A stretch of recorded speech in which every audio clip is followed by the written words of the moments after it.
not like me to be a little bit late, is it? Sorry about that, everybody. Hello. It's good to see you all. Happy Friday. Hope you guys are having a great end to your week so far. Hope it hasn't been too stressful. Hope you guys have enjoyed your New Year's holiday, especially for people that got that off work. Bet that's been great. But anyway, hello. If anybody here does not know me already somehow, my name is Nix. I am your friendly neighborhood Grady Raven, out to steal your valuables and who knows, maybe your heart along the way. But yeah, I'm doing pretty good today. Thanks for asking. I appreciate it. Okay, so yeah, just could not juggle all those games and just dropped them all over this tier list. Man, clumsy me. Anyway, yeah, we've got quite a sizable list here. Just everything that we've played over the past, over the past year, all throughout 2024. And there are 69 nice games here. So yeah, let's just, take a little time, go through all the ones that I played this year, maybe reminisce about them a little bit. It's a lot of games, it sure is. That's a whole year of streaming for you. How's it going, Jum? I hope you're having a good day today too. All right. So yeah, these are just kind of all here in like file name order. So yeah, I guess we can just, go down the line like that. You feel like I planned it? No, I actually didn't. I actually didn't. It's kind of funny. I just kind of like put them all on here, with like, we got a couple of rules for this discussion today, okay? First of all, I'm not going to talk about ones that I've only played the demo for. Mostly because, yeah, I did get a nice feel for them, like, over, like, the hour or so that I played each one. But at the same time, I don't feel that it's fair to judge a full game just by the demo. So, that's why those aren't on here. Now, ones that I, played the full game after playing the demo, those are definitely on here. Rule number 2, if I play this game for a collab, I'm not gonna be factoring in, like, how I felt the collab went, or anything like that, into the game. Like, into how I rank the game, you know? So, yeah, like I said, and that's more just, I don't know, I don't like to make a habit about really talking about people. So yeah, I don't wanna do that, either positively or negatively.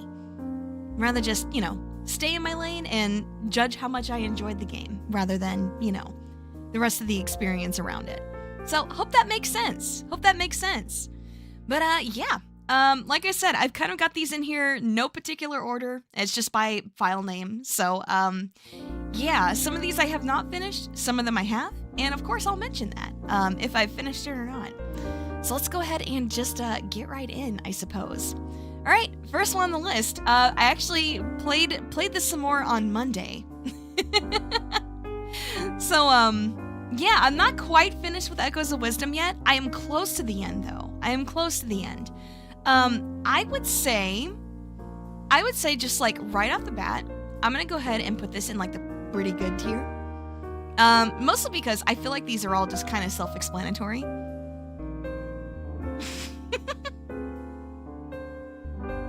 Bagda's new GoBots. Hey. That sounds like fun. Also, I've got something to show you later. Remind me that I have a picture I need to take and show you later. Not that kind. It's a model I got. But, okay. Yeah, like I said, first of all, right off the bat, Echoes of Wisdom, I'm gonna go ahead and put that, right middle of the road, pretty good tier. And the reason for that is because, like, I am enjoying the game quite a lot. I actually really am enjoying it, but I know there's quite a lot of people that didn't. And I know I've said this before, but I think the reason for that is I think that a lot of people that went into Echoes of Wisdom expecting, like the classic like Legend of Zelda experience, but you're just playing as, as Zelda instead.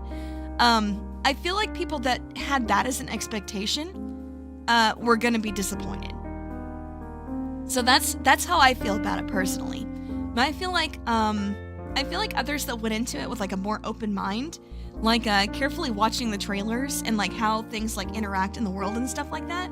I feel like that's a big, you know, I feel like expectations were a big part of that. And I mean, I'm not saying anybody's like necessarily like wrong or anything like that, but I feel like it does what it's trying to do fairly well. Do I feel like some parts of the game are too easy? Yes, I do. But at the same time, I also know I'm very dumb. So that's a thing in there. That's a thing for sure. But yeah, I've been enjoying it a lot so far, and I very much look forward to finishing that pretty soon. Probably next week, actually. And okay, all right, next one. Oh, is that Bokura? Okay. So Bokura, this is a collab that I did with Yuri last month. Actually, it was a lot of fun. Like, it was basically a 2-player like puzzle adventure game. Would definitely recommend if you're going to, you know, like play it with a friend. I feel like you would definitely need to make sure it's somebody that you vibe with super well.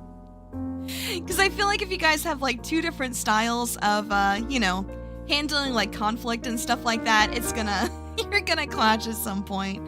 But I don't know. I feel like besides us, you know, having moments where we were kind of struggling to figure something out, I feel like we did pretty well, and I had a really great time with it. I will say I feel like I've kind of you know, painted myself into a corner here with the tier titles. But I think that's also okay. Because I think if something I've streamed kind of like spills over into my personal life, I feel like that's a good indicator on how much I enjoyed it. I really don't see Bokura like having multiple playthroughs worth of like content and stuff to do. Like, I know there is like another ending, but we'd have to go through it like a whole other time, and I don't see us doing that. So I'm gonna go ahead and slap this one in the pretty good tier too. Pretty good. I feel like it could kind of be like, maybe like in between, just the pretty good and painful but satisfying. Because, I mean, some parts of it definitely were very painful, and it was more just like, I don't know, I feel like when I usually can't figure out a puzzle, it's because I've overlooked something like really bad. In this case, I feel like sometimes it was like a matter of execution. There were quite a few times where it's like we knew what we needed to do, and we were just struggling to do it because it was really, I don't know. I'm not gonna say like pinpoint or anything like that. What game is the coup? Bokura. I don't know why it's not showing the full images for these, but that's that's Bokura. I guess because all of these are like different sizes, and that's probably why. But yeah, Bokura was really fun. Bokura was a lot of fun. I really did enjoy that. Most definitely. I also think, actually, I think I might have a clip from that. That's a pretty good indicator of how exactly that went. Because I think one of the things that I thought was the coolest about it, I'm not gonna get into like spoiler territory or anything like that, of course, but yeah, I do have one. Okay, let me do this real quick. Okay, desktop audio is muted. Very good. Let me grab this.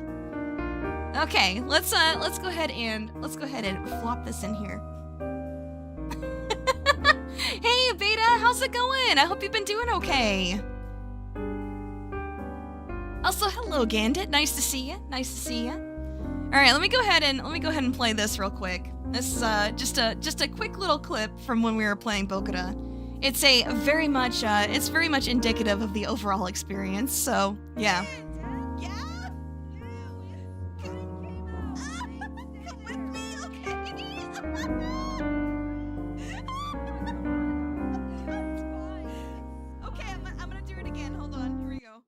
Oh shit, never mind. Okay. hold on. I gotta go check your in because I gotta see what the hell you're talking about. Okay, give me just a second. I mean, you could just hear her. She's just we got the good one instead. I thought the body. Okay, here we go. Ew. That is disgusting. Oh my god! Bruh! What the hell? So just to explain that for everybody, while we were going through, we basically had two different viewpoints. Like her world was kind of like a more like cutesy, like animal-based world, while I had like the machine one, like the weird machine one. But that also made some of the things that happen in the game look really like disturbing and stuff for her. And like I said, you could hear it on her end where she was just like, so yeah, I'm not gonna spoil like what exactly that looks like for people that were wanting to, you know, experience that game for themselves, but definitely a very, very interesting aspect to it. I will say that much. Yes! Happy unbirthday! Yes! It was very funny, Index. I really enjoyed playing that with her. Definitely. But, you know, that's that is the power of friendship, for real. Also fixing the robot wolf. Yes. Yeah, that one was also definitely interesting for sure. Looked a lot better for me than it did for her. But there was also quite a few other things that looked a lot better for her than it did for me. So, like I said, I think just having the, you know, duality of that experience was really, really fun. I don't really see it having much replay value, though. That's the main thing. Hello, King Sora. Don't believe I've seen you around before. Nice to meet you. Nice to meet you. Thanks for stopping in. All right, and next one on the list, like I said, I don't really know why it's not showing these properly. Like, it's not showing the whole thing. But this one is Animal Well. Yeah, Animal Well is, man, Animal Well was great. It's definitely gotta go above pretty good tier. It has not invaded my personal time yet, but I could definitely see it doing that, just for the, you know, just on the principle of wanting to 100% it. Because I do want to. I don't think I'm gonna do that on stream, mostly because I think watching me try to figure out where to find everything is gonna be, like, painful at best. But Animal Well is fantastic.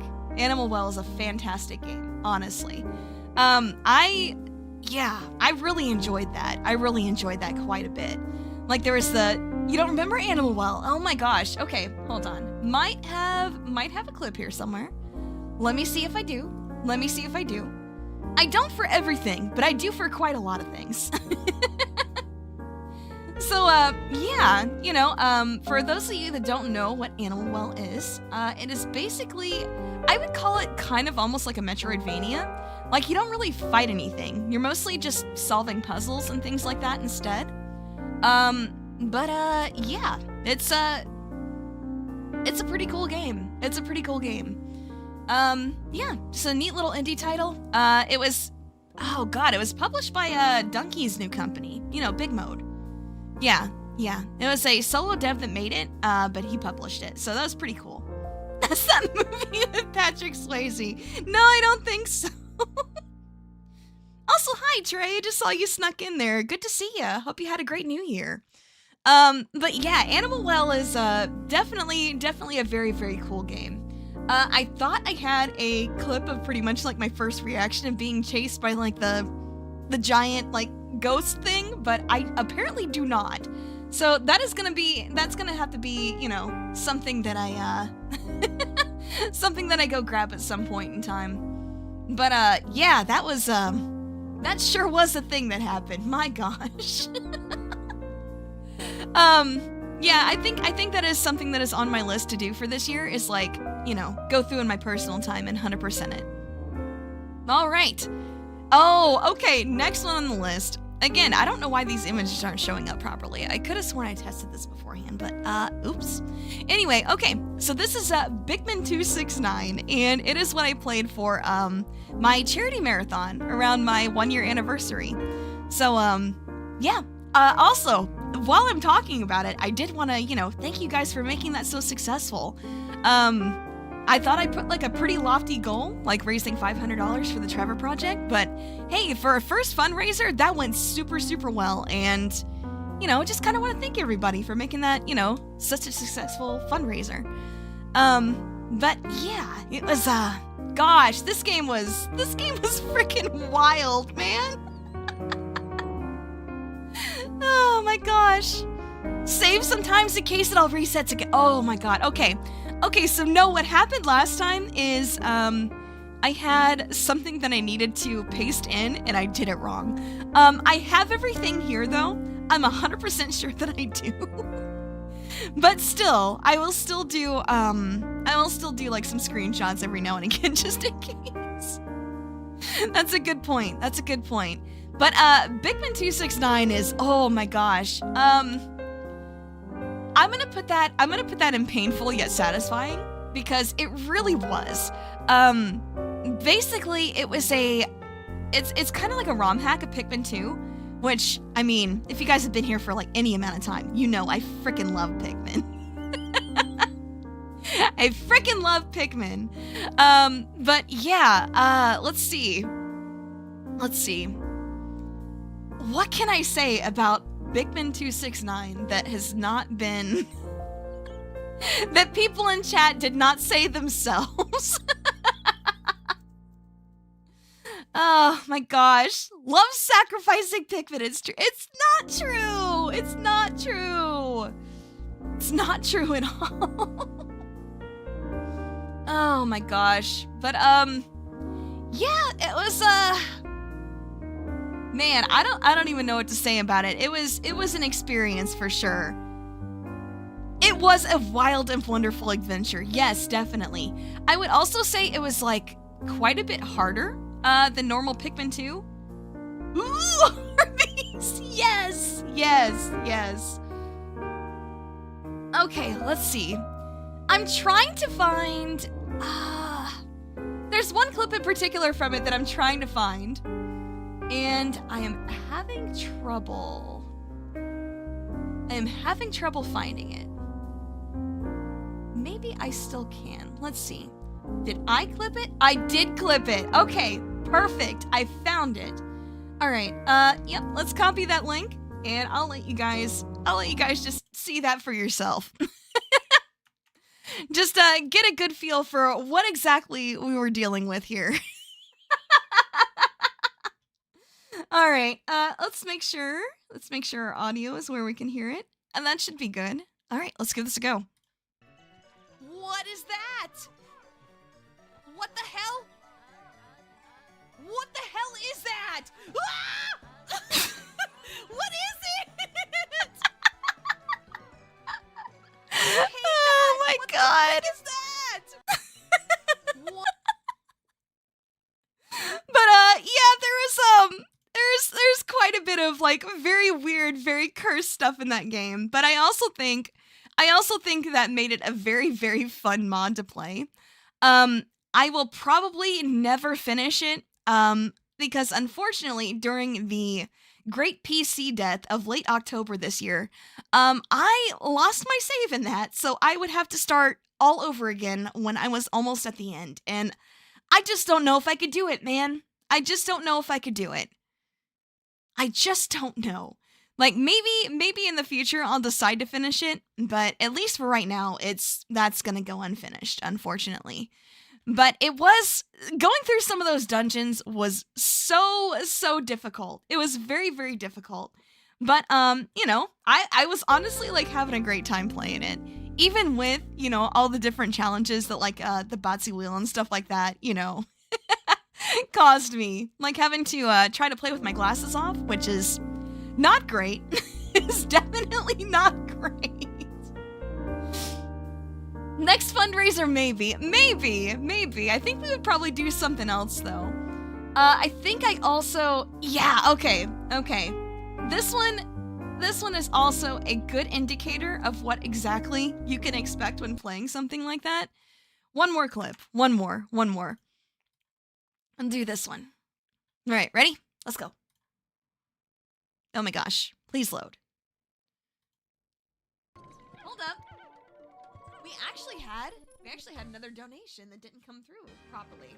Yep, we got a donation. Okay, Look, I think we I know spawned why. right next to the... No! You're joking. You're joking. That cannot be. Oh my god. Oh. You gotta be kidding, bro. Get me the hell out of here. That was so rough. Nuh-uh, bro. You gotta be joking. That Okay, that let me particular go fix save this option, real the don't save I effed up. Yep, that's kind of on point there. But yeah, like I said, very, very difficult. They like to really throw like a bunch of curveballs there, and it was something, all right. But yeah, I don't know. I had a lot of fun playing it. Maybe somewhere down the line I will eventually finish it, but that day is not anytime soon. Okay, next on the list, Capybara Spa.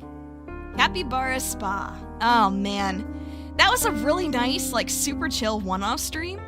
I did play it a little bit in my personal time, so I would call it a personal time invader. And it was just super cute. I mean, you run a spa for capybaras. Like, what more do you need? What more do you need? What more do you need? Also, you know, that was the first time I met a particular shooting star, so that's you know, that just adds to it a little bit. But yeah, Capybara Spa was like such a chill and comfortable game, man. It was just a really nice like just chatting experience, honestly. Because like running the game itself, like playing the game itself, really wasn't anything that took a whole lot of brain power from me, but it was very, very comfortable and very cozy, and I really enjoyed it a lot. I don't really think I have like anything else to really say about it, to be honest. It was just really comfy and chill, and I have played it some in my personal time, so it does count as a personal time invader, I think. All right, okay. And, okay. Next one, Crab Champions. Crab Champions. Man, Crab Champions is a really, really fun game. I've played it with a couple of different groups, actually. I think my first experience with it was BZK running me through it, just you know, like showing me the ropes. And then I actually had a fairly sizable like group collab. I think it was either the next day or like a couple days later or something like that. But yeah, Crab Champions is a lot of fun. Very, very hectic, very, very hectic. Especially if you get like, you know, 4 or 5 people playing together. It's super cool. It's super cool. Of course, like if you don't really like enjoy the, you know, super like fast-paced, you know, run and gun kind of style of things, then probably not going to be your thing.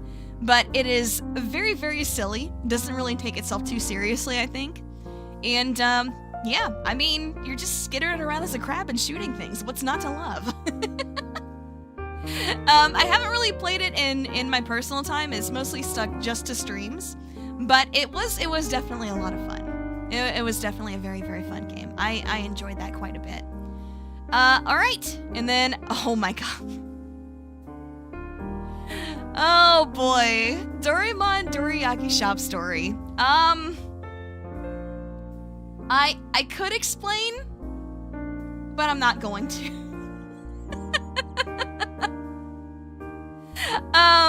Especially while I was sick this past week. Yep, that was, I'd just be laying in bed pretty much every day, like, from like 2 to like 5 a.m. when I couldn't sleep, just playing it. I'm really close to 100%ing it, but yep, that's been my very much late night game, for the past, week, 2, maybe.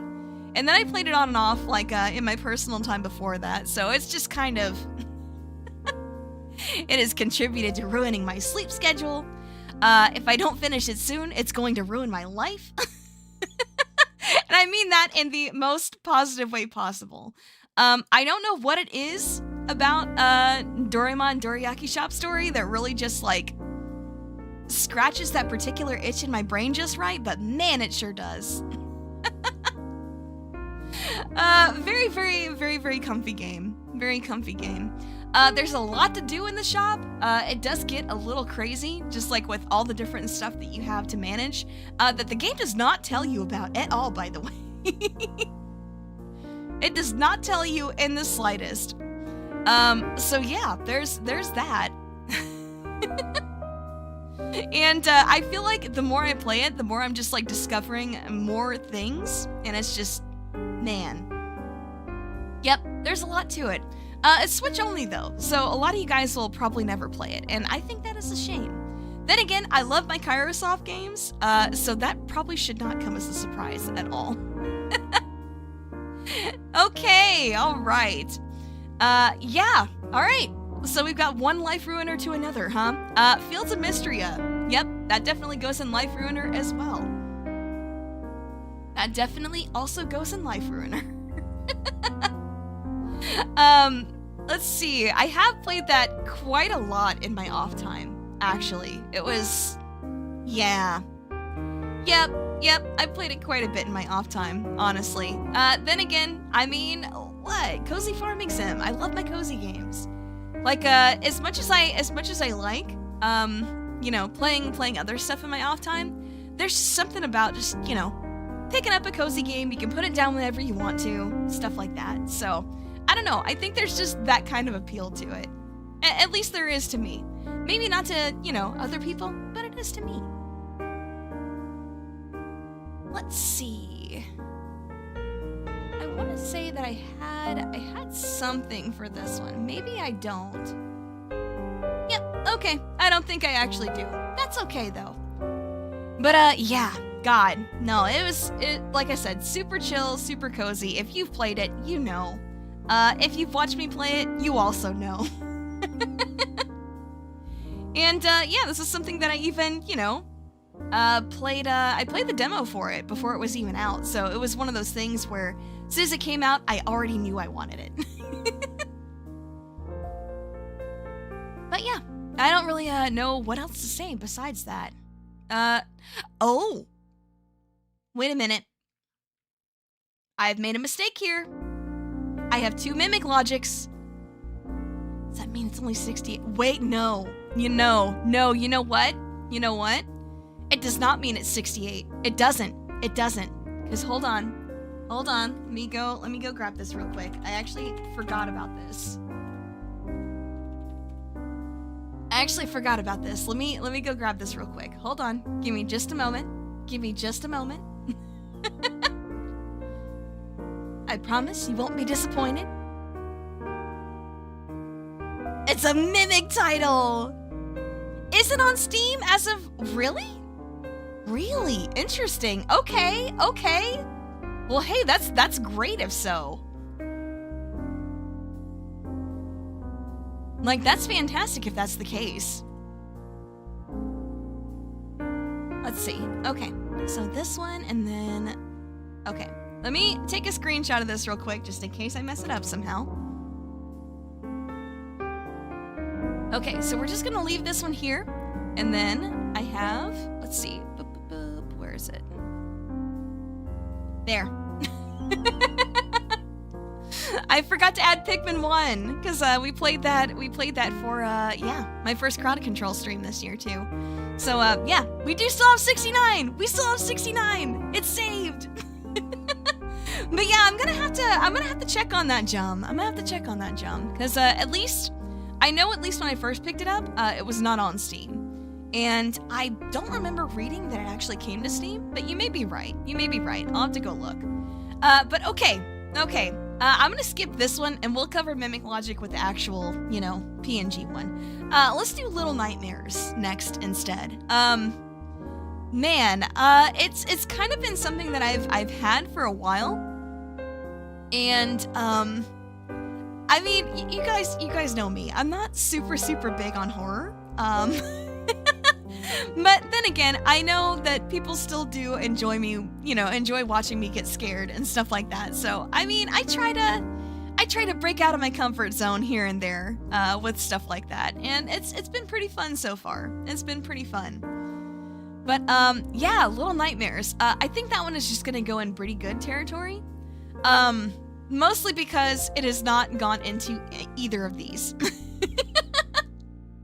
But yeah, Little Nightmares was actually really good. A lot of very stealth-based, puzzle solving and stuff like that. Because I mean, you were not getting away from those monsters or fighting them off normally. It just was not happening. So yeah, I thought, I don't know, I just thought that the style of the game, the aesthetic was super creepy, but also really well done. Life Ruiner. Okay, so that's a tone marker. And that is a positive tone marker. So I mean that in a good way. Yep. But yeah, I think I'm definitely interested in continuing to play Little Nightmares. Mostly because especially Mariachi got me the DLC to it recently, so now I have to play it more, right? I have to. It is required by law.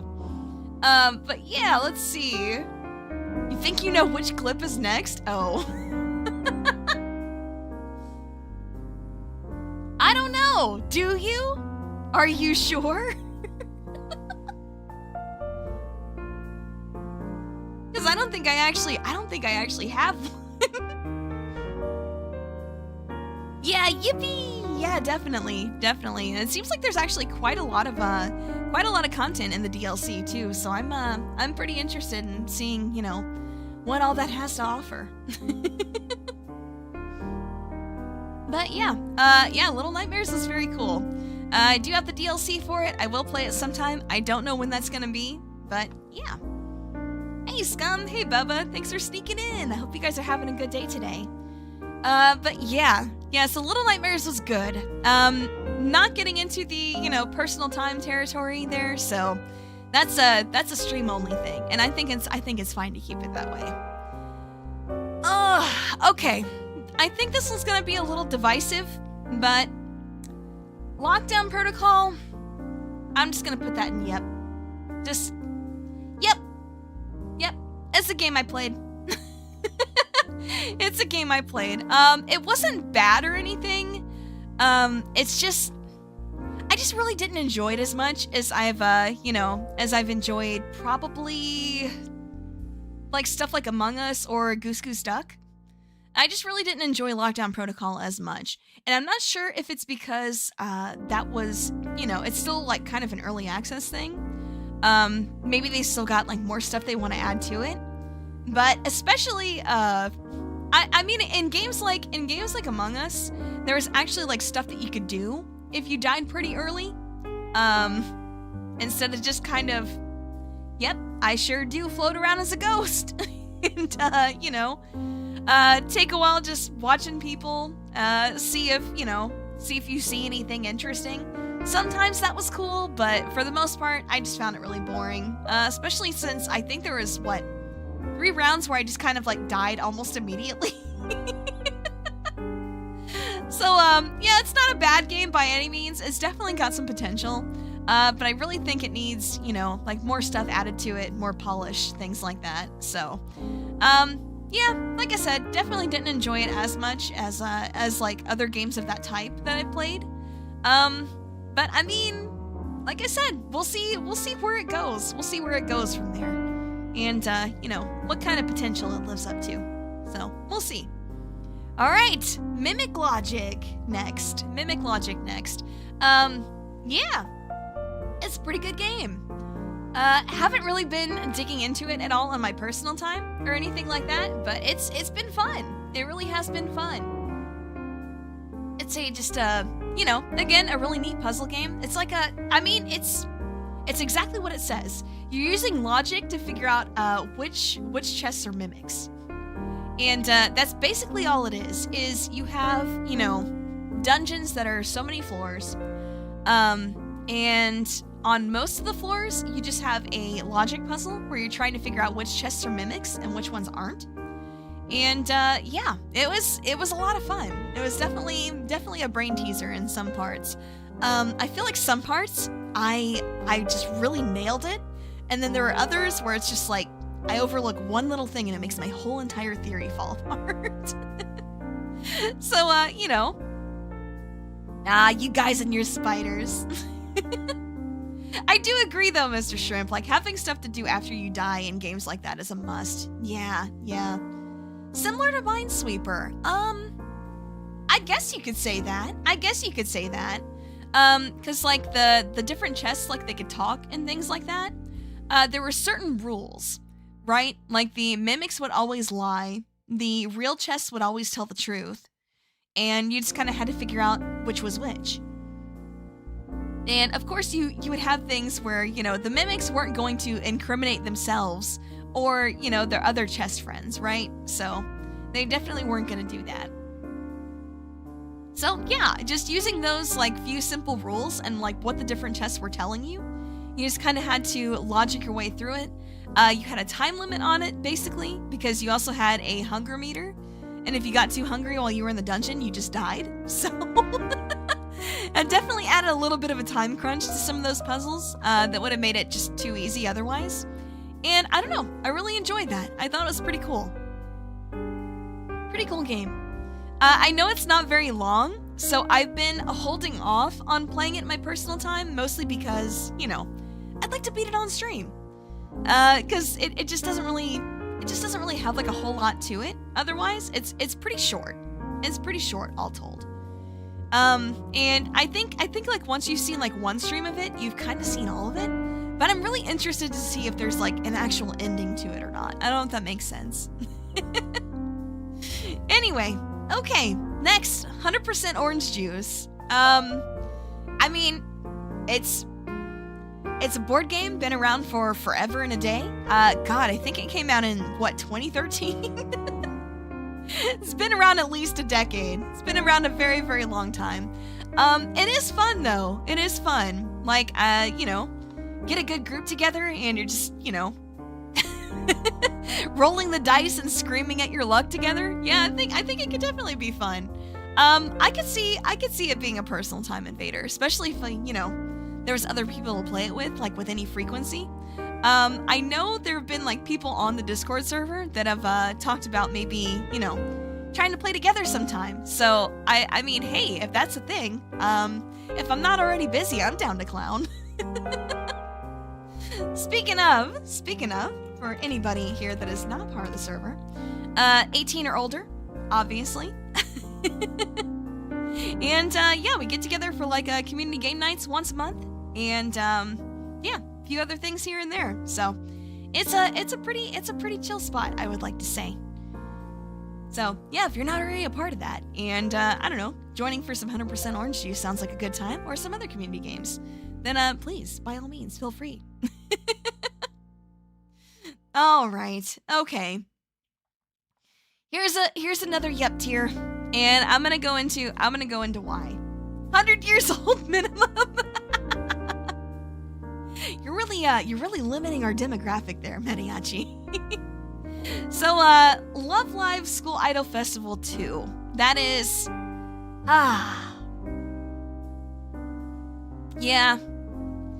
Yeah, it's really unfortunate because I loved the first one so much. It was my first gacha game. I really enjoyed the rhythm game aspect of it. Just, man, the way that they did the second one, it's just, it's awful. It's awful. It's really bad. And basically, let me give you guys a little bit more background on that, because I know not everybody is a Love Live fan. Okay, so basically, their game that they had before that, Regular School Idol Festival, it was, it ran for like, God, I think it was a little over 10 years, maybe. Almost 10 years, if not. But God, it was really good. It was really fun. It was super easy to get into. and it was really like free-to-play friendly, most of all. Most importantly of all. I think that was one of the main things that really like got me as far deep into it as I did. And they EOS that in, I think, 2022, I think. It was either 2022 or 2023. I can't remember.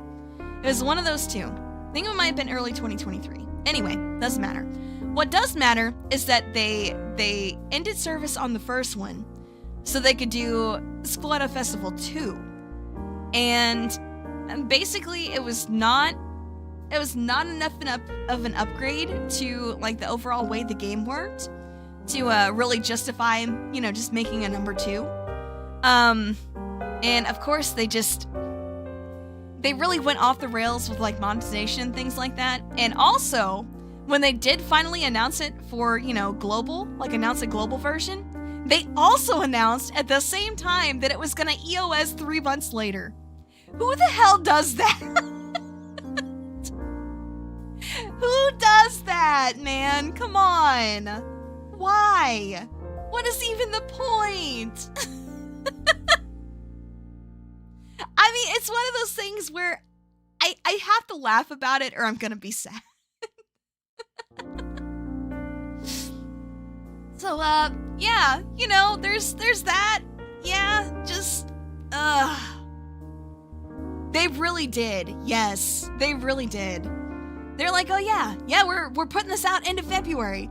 Oh yeah, by the way, end of May EOS. It was just, what?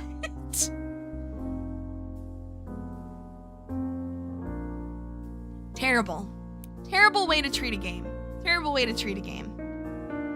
Yeah, contractual obligations probably. Yeah, probably, but just, man, it just, why? Like, I enjoyed it while it was here. Like, it was fine. Just,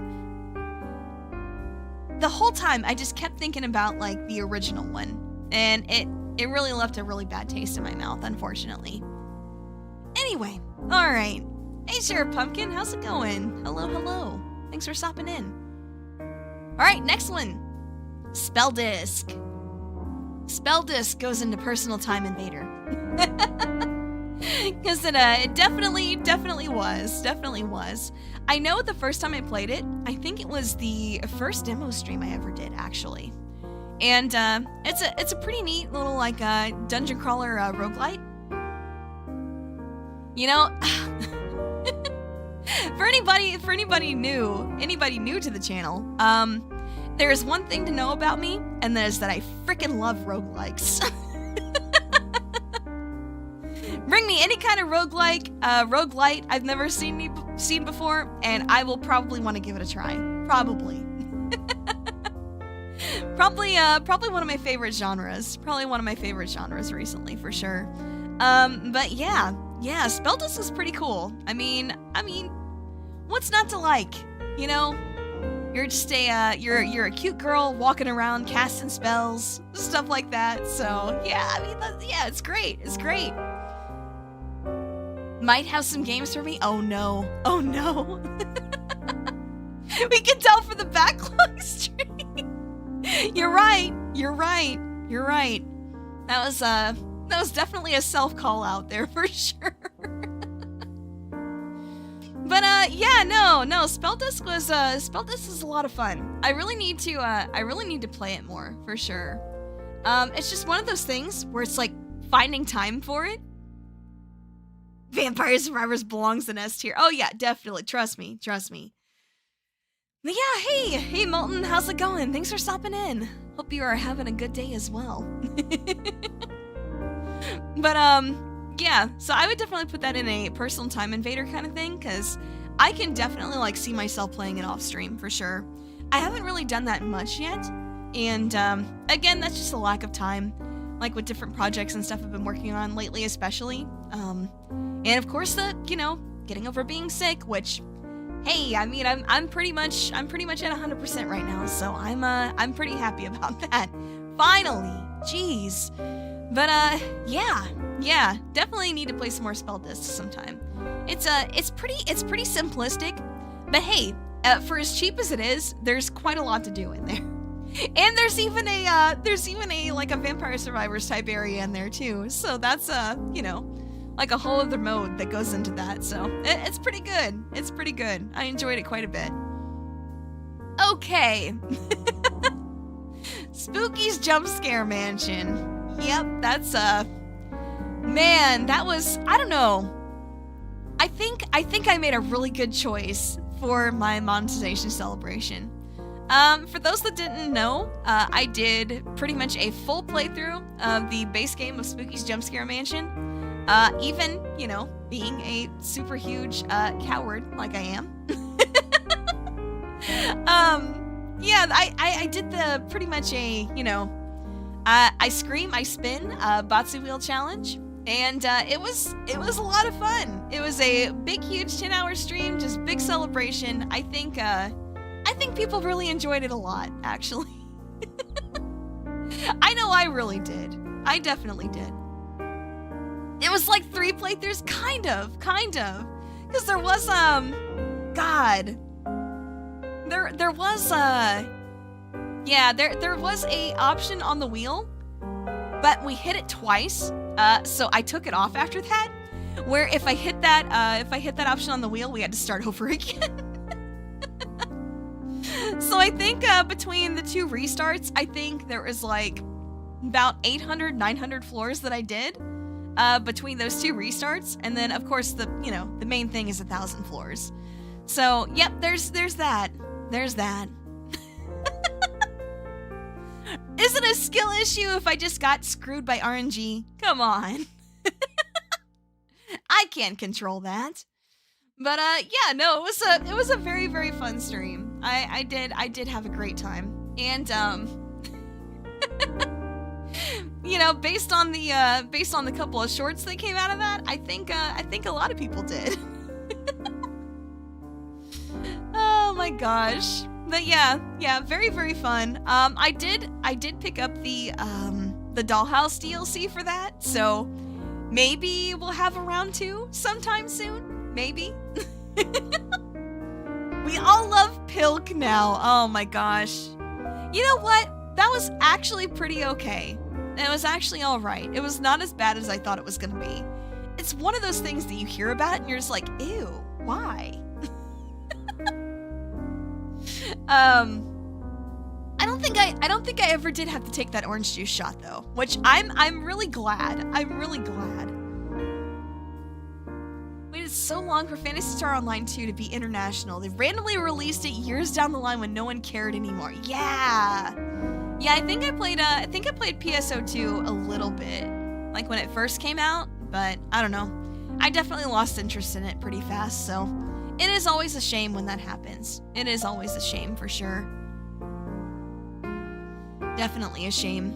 But yeah, I know that's not an experience that is unique to me for sure, but it's always unfortunate when stuff like that happens. All right, next one. Is it wrong to kiss the bracken?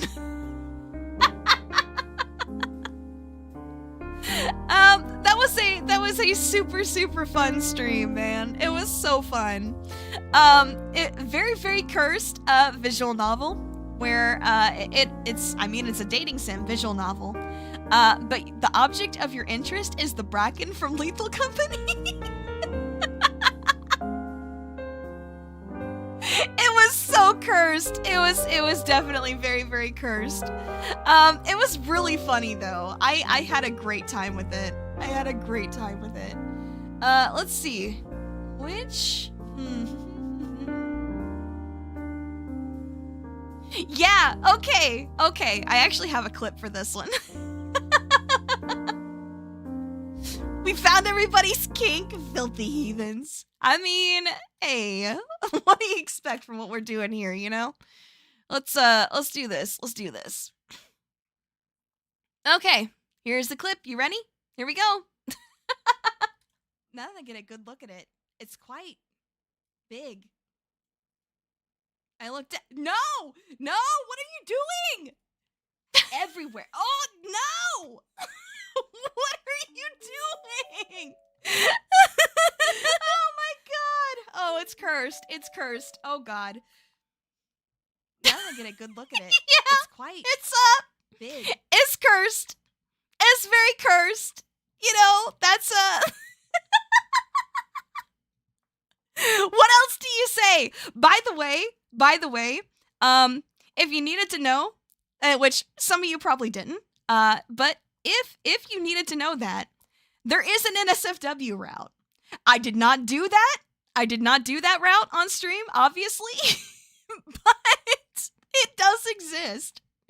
So do with that information whatever you will. Do with that information as you will. Okay, so members only stream. No, I would get yeeted off this damn platform. Are you kidding me? Oh my gosh. Big bracket boyfriend means big problems. Probably. I mean, considering how he took care of the coil head though at the start of the game, I would like to think he would solve more problems than he causes. Anyway, okay, that's enough of that. Next on the list. Oh god. Yeah, boy. Okay, Darkwood. Darkwood. Oh my goodness. I don't even know what to say about Darkwood. I'm not gonna lie. Not gonna lie. It is currently the bane of my existence as far as finishing games. Because I'm just gonna say it. I find this game freaking terrifying. It is so good with like, I guess like building that dread that you want to see in a horror game. It does an amazing job at that. It's too good at it. It keeps me on edge constantly. And as a chronic anxiety sufferer as it is, that really just it completely wrecks me. It completely wrecks me. I did play some of it with a friend, as you know. Yeah, I did play it with a friend as like some moral support. And that session went pretty well, actually. I think I ended up exploring more during that one session than I did the other two sessions that I played it by myself. So I think having a friend there was good for me. I think we probably need to schedule another session to get back into it, maybe, because I would like to beat it. I feel like that would be a huge accomplishment for me. But just, oh my gosh, it is so damn scary. I definitely don't think that I would be playing it off stream though. So we're just gonna keep that in the pretty good territory. It is honestly, it's very scary. It is very scary. At least to me it is. And hey, what do you know? I have actually 2 clips for that. Let me see which one is which. Give me just a second. Cuz these need to be played in order. Is it this one? Okay, it's being finicky for me because of course it is. Okay, so this one's the first one, and then this one's the second one. Got it. Understood. Okay, all right. Let's go ahead and take a look real quick. Okay. All right. First one, here we go. Because, yeah, basically the way it works, for those that don't know the game, is you have daytime sessions, you have daytime parts where you, like, explore the forest. Find supplies, materials that you need, things like that. And then there's, you know, the nighttime sessions, where your safe house is getting broken into. Or attempted to get broken into. And it's very scary. You have to be able to defend yourself, stuff like that. So, yeah. All right. Anyway, this happened during one of the nighttime sessions. I mean, I don't think knocking at my door at 1 a.m. is very polite.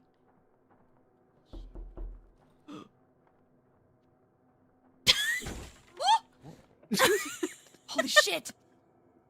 Gotta be okay. So that's the first one. That's the first one. And I'm laughing because I know it's coming, but for those of you guys that weren't here for this stream, you don't. So here's why it was so funny to me. I don't want to keep you too late. I don't want to keep you too late. But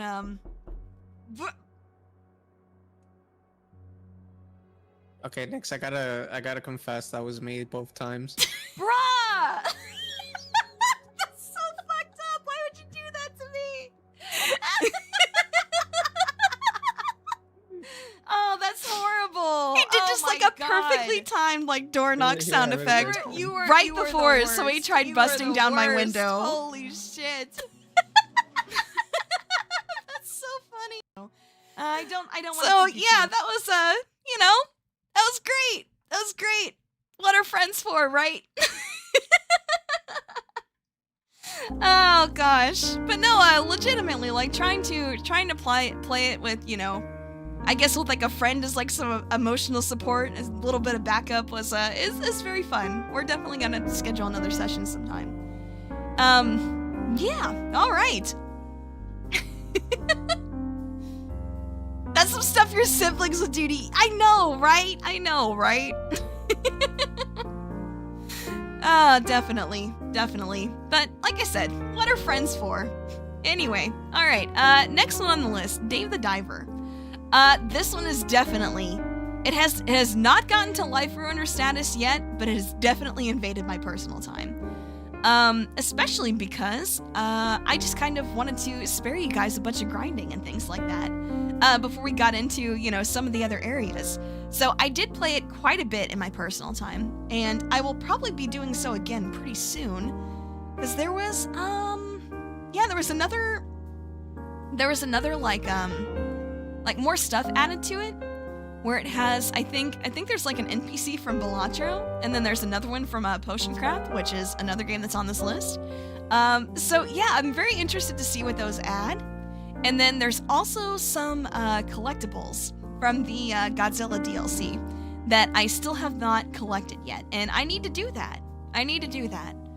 But yeah, it's really cool. Just like the different, you know, different other game like collabs and stuff that they have for it. There is a Dredge DLC for it also. So I think and which, you know, Dredge is another game that's on this list. So I think at some point down the line, when I actually get farther into and hopefully beat Dredge, I will need to do that DLC for Dave the Diver also. Because, I don't know, seems like it adds a lot to the game, and it seems like it could be pretty fun.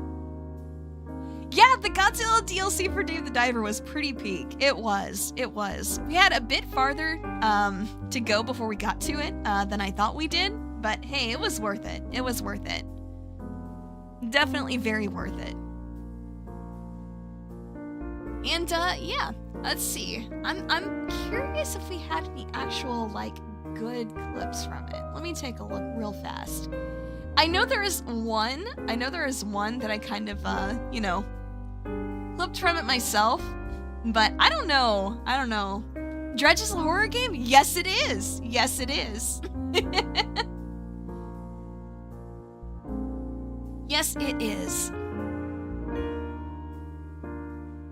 But yeah, it's just, you know, there's one part that's like very calming to it, right? Just like exploring the seas and stuff like that. But then when you're getting attacked by like sharks and sea monsters, it's just like, oh shit, oh god.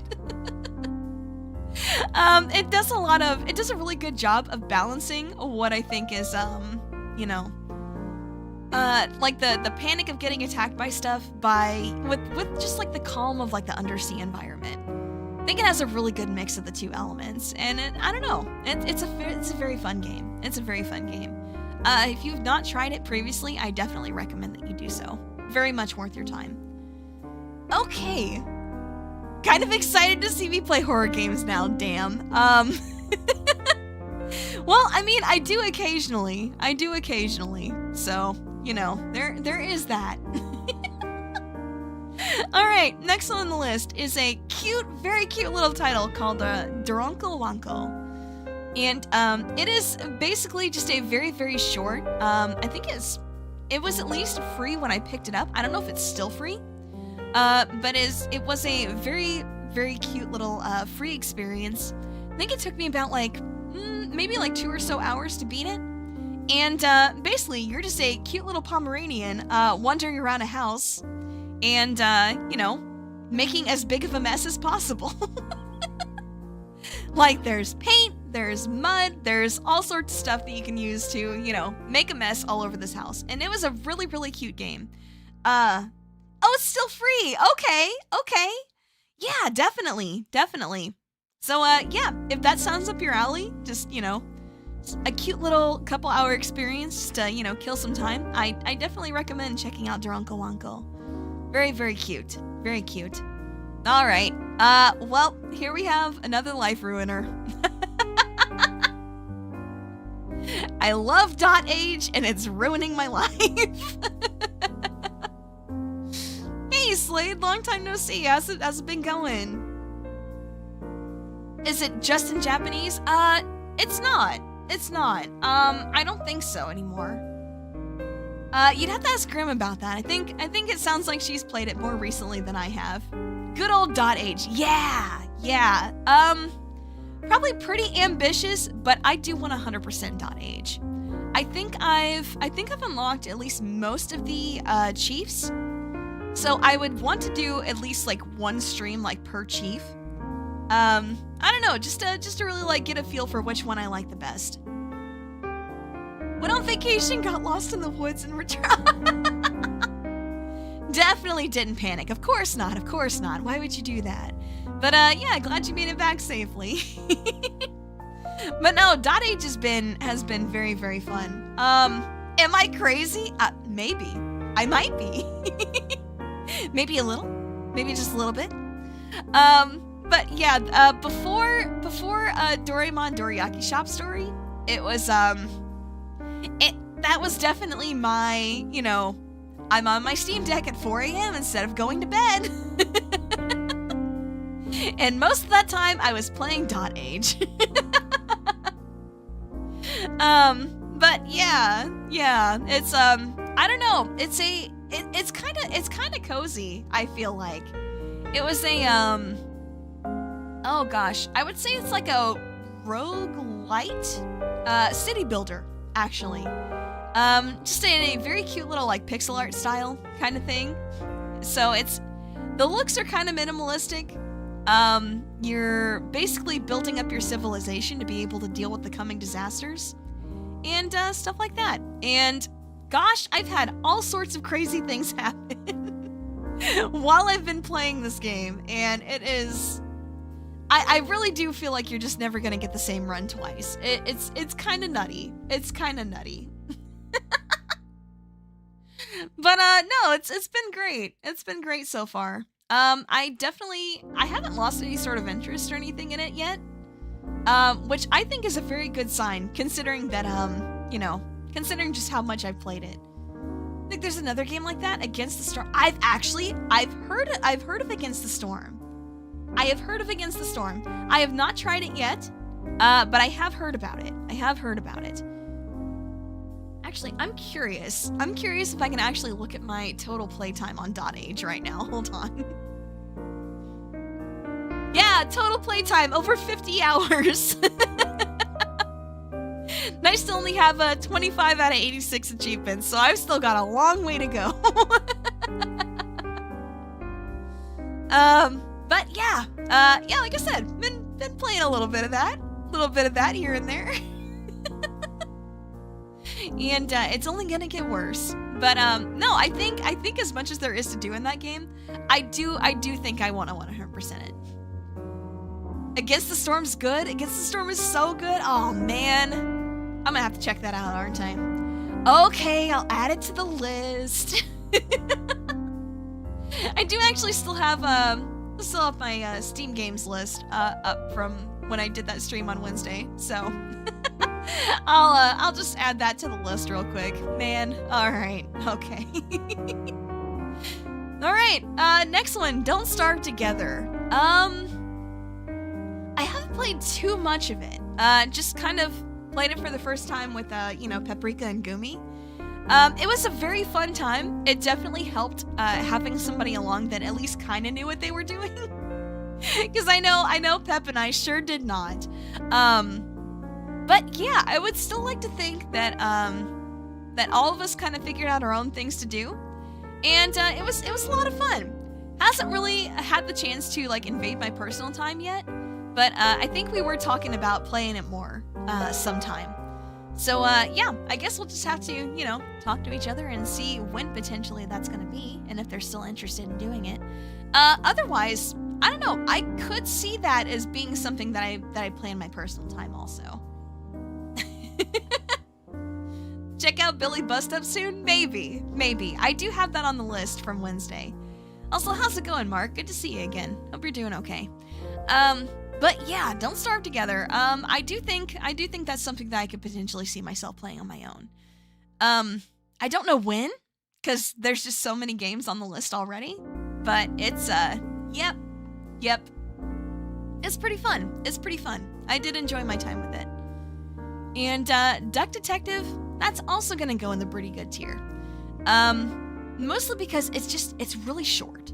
It's very short. I think I finished the game in like 2.5 hours, something like that. I can't really remember. It was a while ago.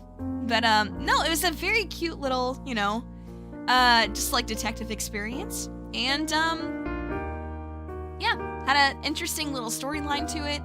A couple of interesting twists at the end, I feel like. And yeah, it was just a really nicely made, really well made, you know, short little experience. So I don't really have anything bad to say about it. It's too short. I wanted more. I do have some other stuff like on my Steam list that are similar to that though, so I'm definitely interested in checking those out to see if it scratches that same itch, if that makes sense. Okay, Escape Simulator. Yeah, I'm really torn on whether I want to put that in pretty good tier or painful but satisfying. Because I definitely do feel like some of those puzzles in there were a little bit painful trying to figure them out, and like especially once you actually do figure out the solution, it's just kind of like, oh, how did I miss that? But no, it was pretty fun. It was pretty fun, and definitely, you know, definitely fun to do as a collab for sure. Lockdown Protocol only in Yep tier. Yeah, it just really doesn't, you know, scratch that same itch that games like Among Us and Goose Goose Duck did. I do think it has potential, but at least as of yet, it really needs more work, I think. I think it needs more time in the oven to cook, basically. But yeah, Escape Simulator, I would call it painful but satisfying. Like, there are some of those puzzles where it did take a while to figure it out, but once we did, it was just like, oh yeah, we're smart as hell, let's go. So yeah, that was a fun little collab experience, I think. All right, oh boy, Hypixel, yeah, buddy. Not so much anymore, especially since, you know, my computer crashed in late October, and I kind of lost a bunch of stuff. That was one of the things I lost in that, I think, is you know, is like all my settings and stuff like that. I would definitely have to, you know, set that up again. But yeah, did have a you know, Hypixel like Skyblock group. Yeah, like 5 of us just getting together and farming and grinding and doing all that other stuff. It's basically like, you know, if Minecraft was an MMO. That's the best way I can describe it. Like, there's, you know, full like economy there, like there's so many different jobs that you can do, and it's just, man, there's so much to do. I know there were definitely quite a few nights where it was just, you know, I was just on the farm just grinding till 4 to 5 a.m. and it's just like I look at the clock and it's like, oh shit, I need to go to bed. Or, you know, times when, you know, you wake up in the middle of the night, can't really sleep. Yeah, that's just, hey, that's peak farming time, baby. But, yeah, like I said, not so much anymore, but I could definitely see myself getting back into it. Especially if other people in the group do also. So, yeah, there's that for sure. All right. Labyrinthine. I'm gonna slap that one also in pretty good. Mostly because, yeah, I don't really see that being something I'd want to play like outside of collabs. But yeah, it was definitely an interesting game for sure. I did have fun with it once we actually figured out how it worked. Hypixel's on Steam? No, it's not. It's not. Let's see. It's a I'm trying to remember. It's like it's basically like a modded version.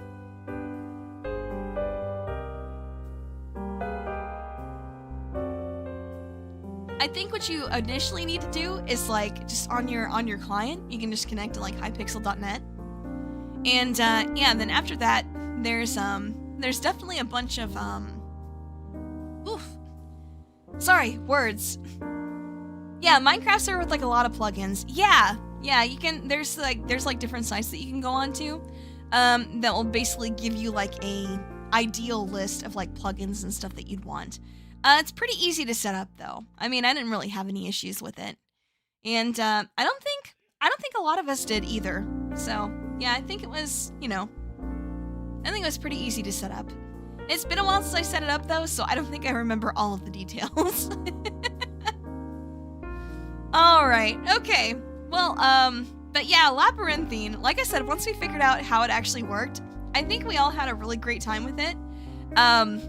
I will say that once we got into kind of like the harder monsters, I guess that would chase us, more. Nope, except for Incho. No, I'm talking about Hypixel, not Minecraft in general. But yeah, like I said, Labyrinthine was fun once we figured out how it worked. Once we got into like the more difficult monsters to run from, it did get it got like super chaotic, and I guess I would let you guys decide whether that's in a good way or a bad way. And yeah, I don't know. Like I said, I did enjoy my time with it, but I really don't think I'd play it outside of like potentially more collabs. So there is that, and that is why I'm gonna stick that in pretty good tier, I would say. It was definitely fun. It was definitely fun listening to other people scream about the monsters. I think Lugo screamed more than the rest of us, which is funny. Oh my gosh. All right. Well, speaking of screaming, yep, Lethal Company. Would I play it by myself? No. So that's why it's only going to go in pretty good tier. But it is a lot of fun. It is a very, very fun game. I mean, if you can't tell by how many times I've played it for collabs on this channel. Like to hide in the shrubbery. When you're told to come out, you say, me. Understandable. Oh my gosh. Okay. Let's see. I'm trying to find probably my favorite clip from my more recent Lethal Company collabs, because there were quite a lot of good ones there, for sure. Like, what even needs to be said about Lethal Company that has not already been said, What even needs to be said? I think that's one of like the best parts about it though. But yeah, I think that's one of the fun things about it, is that there are so many just clippable moments. And like, depending on who's playing it, I mean, you never know what kind of stuff they're going to come across. I mean, even with us just playing vanilla, like there were still just so many crazy things that happened.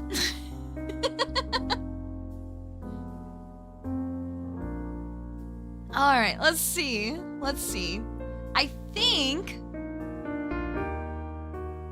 I think actually one of the better ones probably comes from, comes from the group chat. I think either Deucitz grabbed it from Keegan's stream or Keegan grabbed it on his own end. So I'm gonna take a look at that real quick. See if I can find that. Let's see. Let's see. It's gonna take me just a moment. Sorry about that. I really wanted to show you guys this one because it was so good. Like it was so good. Let's see. So we had that one. There's just so many. Like Deucets especially went on just a clipping spree, and it was so funny. But I mean, I'm just glad that people enjoyed it as much as they did, honestly. Yeah, here it is. Here it is. Okay. Yeah, this one's from Keegan's End, so it's perfect. It's perfect. This is absolutely the one that I would want to show, for sure. All right, let me go ahead and slap that in. Yes. Okay, here we are. Turn this off for a second. Shoutouts to Keegan, by the way, and Deucets. Oh, what kind of bird are you again? A raven. Yeah. Okay. Just checking.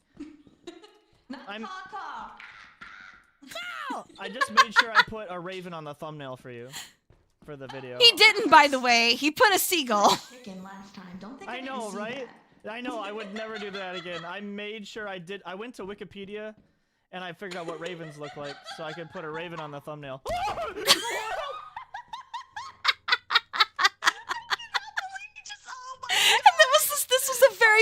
This is the very first moon we tried to do on this run, and during this stream. Rest in peace, Keegan. Oh, holy shit, I'm dying. Oh my goodness. Okay, so this is actually really bad because I don't remember where the hell we're going. Okay, so let's fire exit. That's great. Chat, look! What's in here? Fuck. Anything? Oh. So, what kind of bird are you again? And a perfectly cut scream to go along with it, because I definitely did scream at that part. Just, oh god! I don't know where he came from, but man, that was, yep. He did remember me, yes, he did. Actually, made a joke about, about playing that game during, I think our first collab stream for that, so it was... Broken teleport! Man, he did remember me after all. Aw, it's kind of sweet.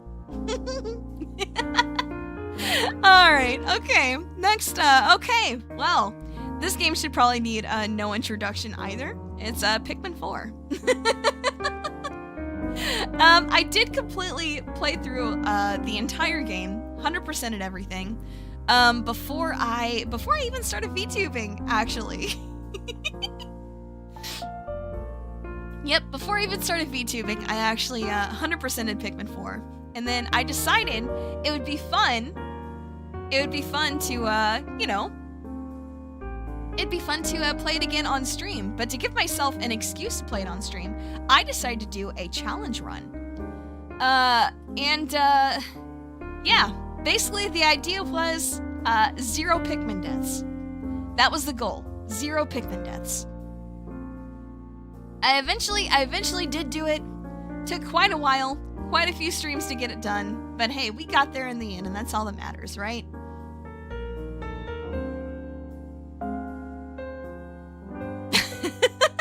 Hey, Tinkerbocker, how's it going? Thanks for stopping in. But yeah, Pikmin. I mean, what can I say?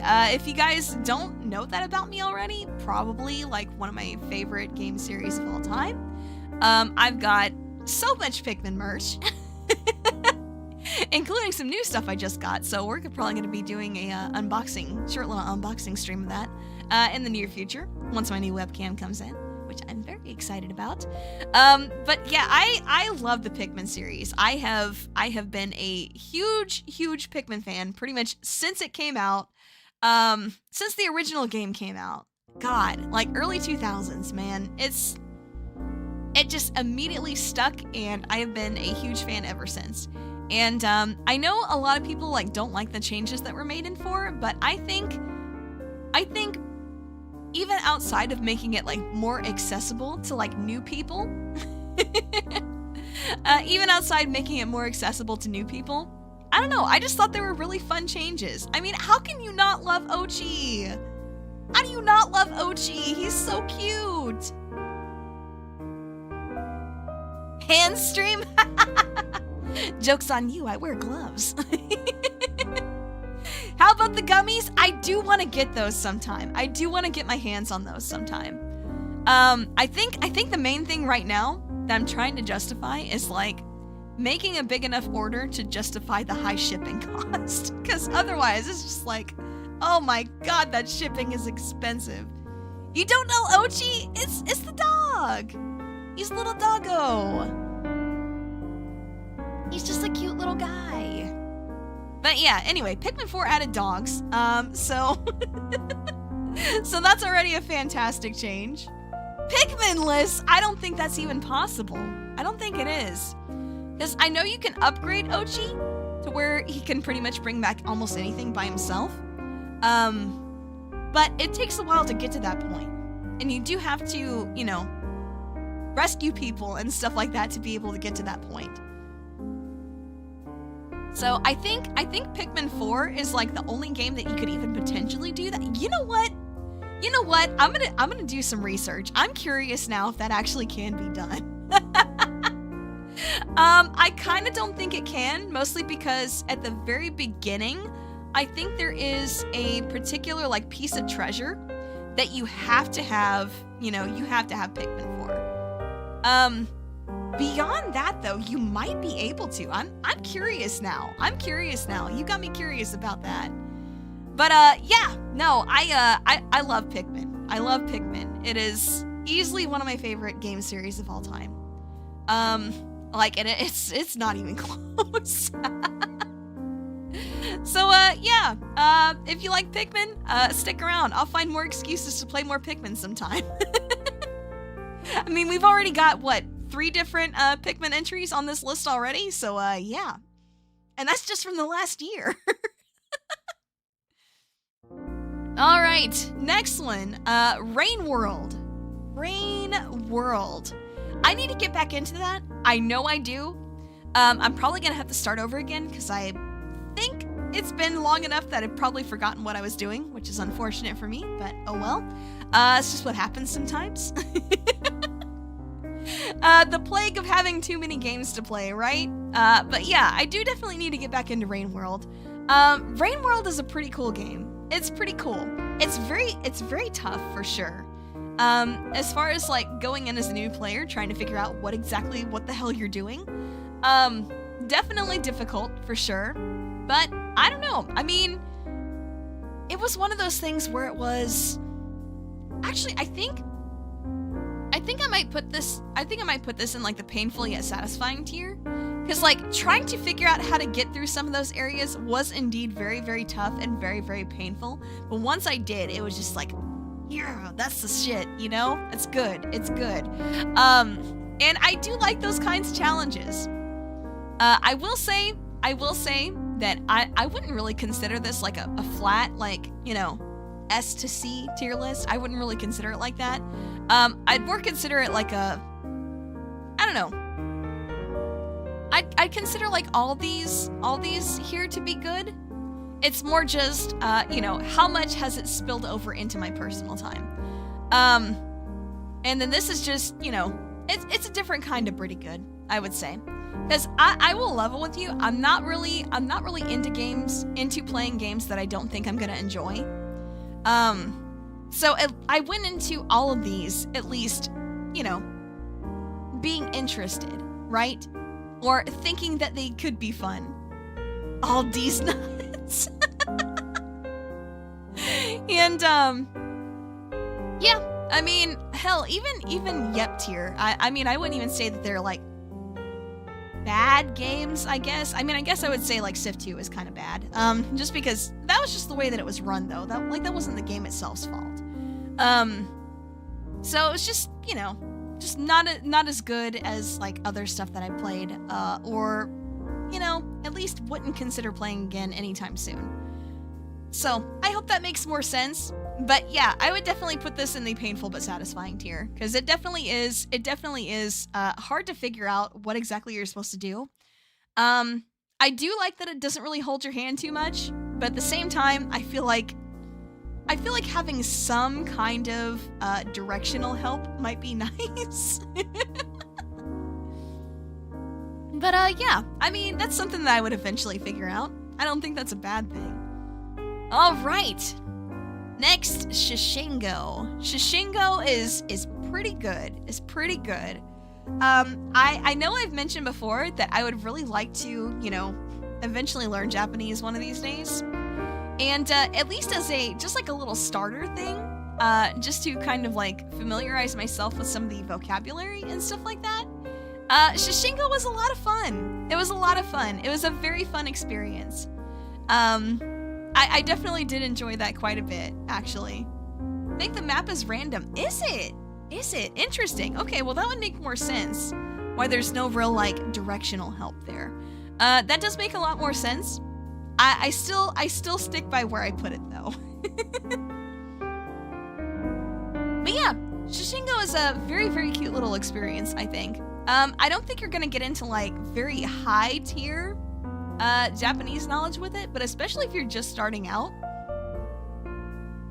Can I get... Yep, I do have that clip. I do have that clip. What's funny is that that was apparently like such a fun moment. 2 different people clipped it. And that's the one that almost got you in trouble at work, wasn't it? I'm glad it didn't, but still very funny. What was the game I gave out as an example of bad? Civ 2? No, Civ 2. School Idol Festival 2. Just slap post-it notes on things. Yeah, definitely. But no, I mean, we still found some ways to mess around and have a good time. You know, like this one. Honya. Can I get a Honya? I'm just kidding. Honya. I got it. But yeah, just, you know, like I said, just had a goofy, silly time with it. But yeah, I don't know. I did enjoy it. I know there's more to it. Like there's the book and stuff that you can do, where it where it gives you like more context on that could be you know what? It could. You're so right about that, actually. But yeah, like I said, it was definitely, I had a really good time messing around with that.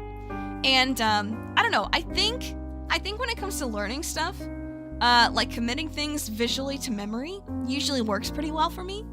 So I know when we did I guess kind of like a big quiz like at the end, I did fairly well on that, which I was pretty impressed with. Just like, you know, how easily like some of that vocabulary like stuck in my brain. Like I still remember a little bit of it. Not nearly as much as I would like to, but you know, that just comes with it being months and months since I've done it. So, you know, that's just gonna be something that I would have to take at least a little bit of time every day to do until I get there. But yeah, I think as a starting tool for sure, it's definitely neat. And yeah, just exploring around the city and seeing what all it had to offer there was pretty cool. I'm pretty sure that they've added some more stuff to it since the last time I played it, so might have to revisit that sometime soon. Most definitely.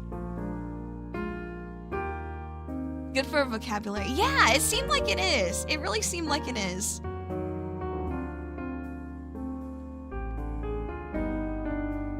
Oh, right. Ooh, sorry about that. Need to hydrate some more. All right. This one, it's not there yet. But this is definitely gonna end up in Personal Time Invader. TCG Card Shop Simulator.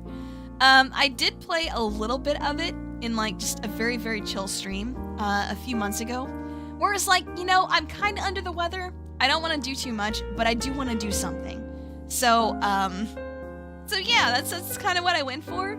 And I can just tell with the card collecting aspect of it and trying to get all the cards, that is going to be that is going to be problematic for my productivity.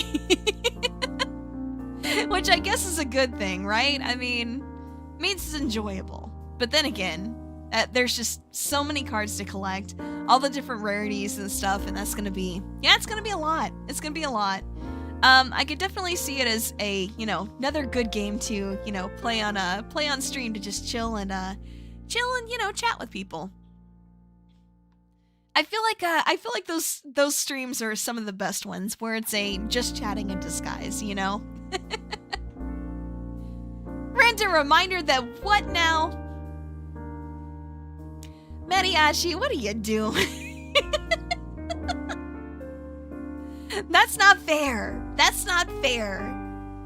You can't put a stipulation for if I deny it. That's not fair. Oh my gosh. Oh well. Anyway, okay. But like I said, I do enjoy those kinds of streams where, you know, it's like, yeah, I'm doing something in a game, but you know, we're just kind of chilling, you know? Yeah, just chilling while watching a friend play the game. Yeah, sometimes it can be fun. I do enjoy that. Alright, next one. Amogus. That's just gonna go pretty good. Obviously, not really playing that on my own. I am not somebody that likes to just like go into random lobbies or anything like that.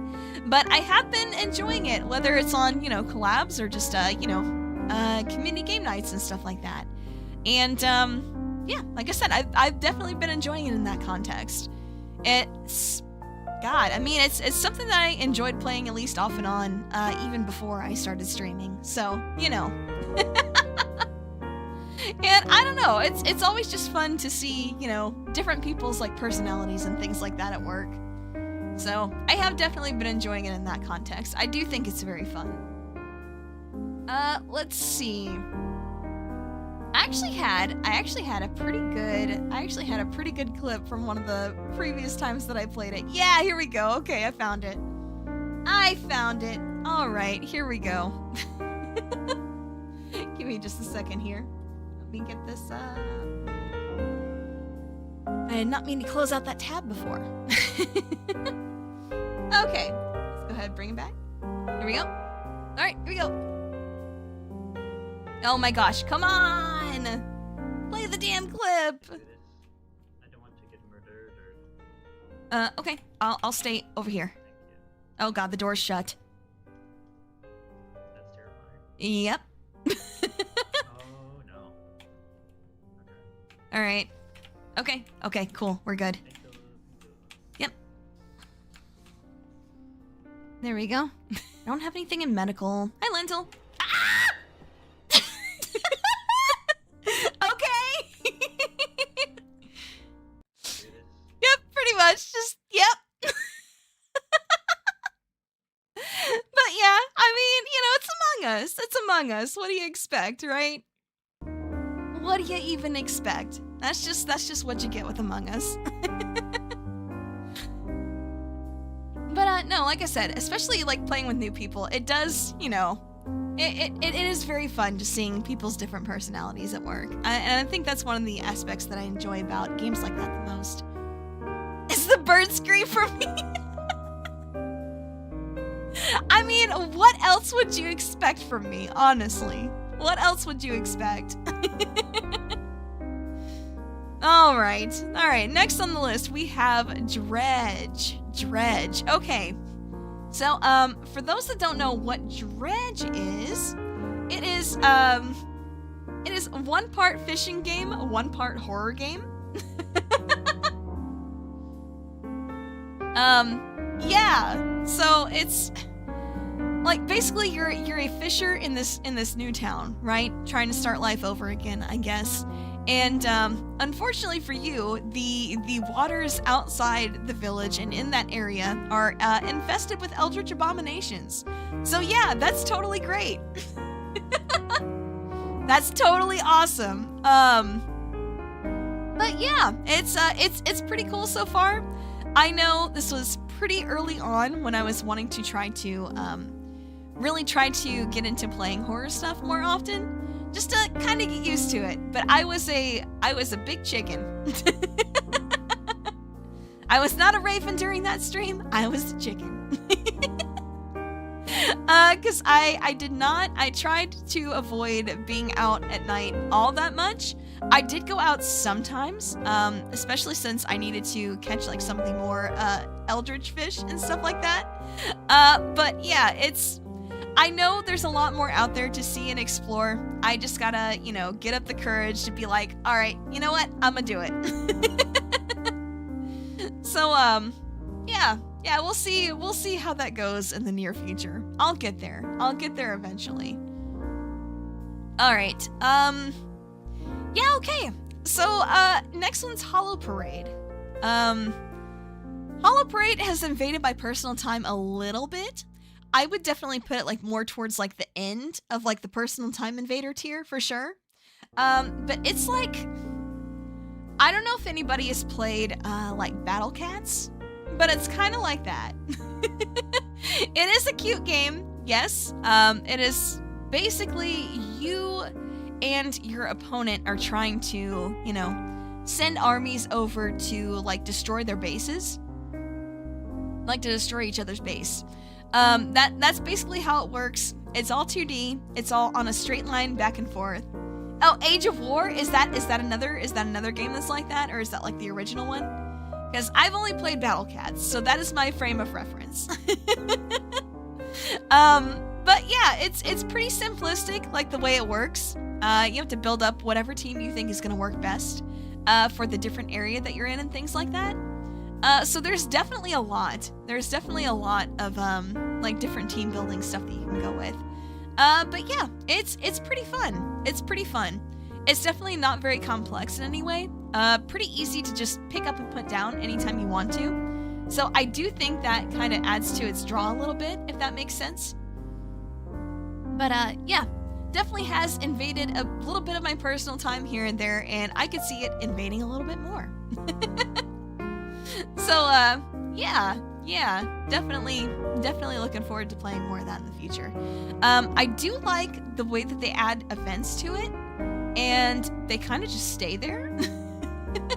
from what I'm aware. Yeah, they just kind of stay there, but it's been pretty fun so far. It's been pretty fun. All right, next one, Kamaeru. I mean, it says it right there. A frog refuge, which that's the whole point of the game. It's kind of a farming sim, but basically what you're doing is you are creating a frog sanctuary, and you know, bringing more frogs into the refuge, breeding frogs, stuff like that. It's very cute. It's really cute. I think I might have a picture of some of the frogs here. Give me a sec. Give me just a second, because I do want to show you guys. It wasn't a demo? No, it wasn't, actually. It actually was not a demo. So let me see here. Can I, copy image link. Yeah. Yeah, look how cute! Look how cute the different frogs are! Like, that's basically the art style for the whole game. It's a really great art style. It's so cute, and I like it a lot, actually. I like it quite a bit. I know, right? It's so cute! It's definitely, like, not as extensive. Like, it doesn't go super deep into a lot of things.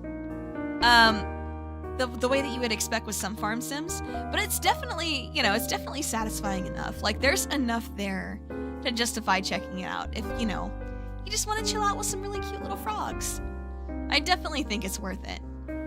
Definitely think it's worth it. It was a good time. It was a good time. Another really good just chatting in disguise stream, I think. Just gotta love our good old little cozy times we have here.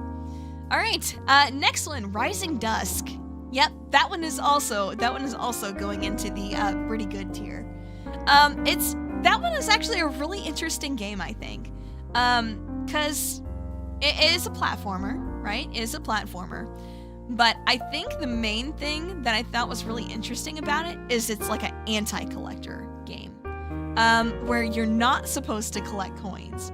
Matter of fact, if you collect too many coins, you actually like lock yourself into a bad ending, which I think is really interesting. It's not like a super deep mechanic, but it is something different, I think. It is something different. And I also think just, you know, in general, like, yeah, just what you see in the game, like the art style and stuff is pretty interesting. I enjoyed that quite a bit, and it was, you know, just like a nice little, just like a nice little, like, few-hour experience. Alright. It was cool and weird if I'm remembering the correct game. Yeah!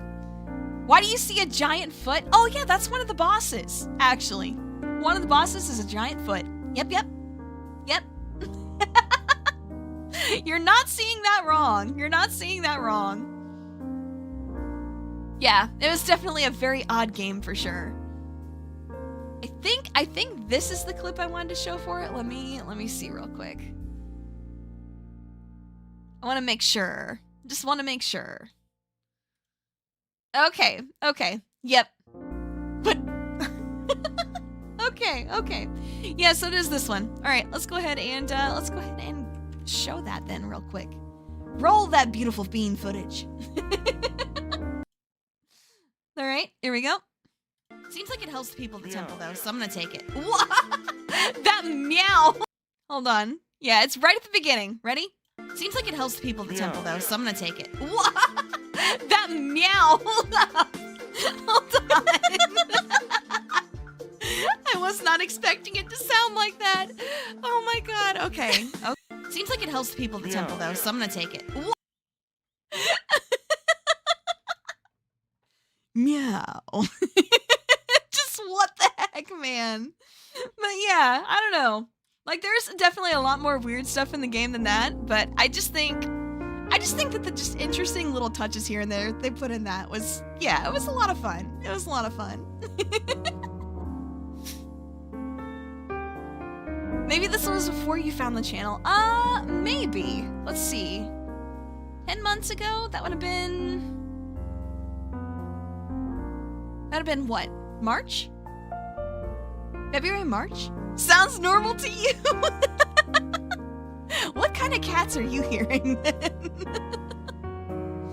Alright, anyway, but yeah, it was a neat little game. It was a neat little game. I did definitely enjoy trying it out. Alright, another crab's treasure. Oh boy. That is, yep. I have played a Souls-like before, another crab's treasure. But that is the first one I've tried to stream, and oh boy, were parts of it so painful. I really liked when a green dress is worn in front of a green screen. Maybe. I mean, I would definitely like to get like these panels redone and stuff like that for sure sometime. But anyway, that time is not today. Okay, but yeah, another crab's treasure was... It was a really fun game. I enjoyed the combat and stuff like that a lot, even if parts of it were very, very frustrating.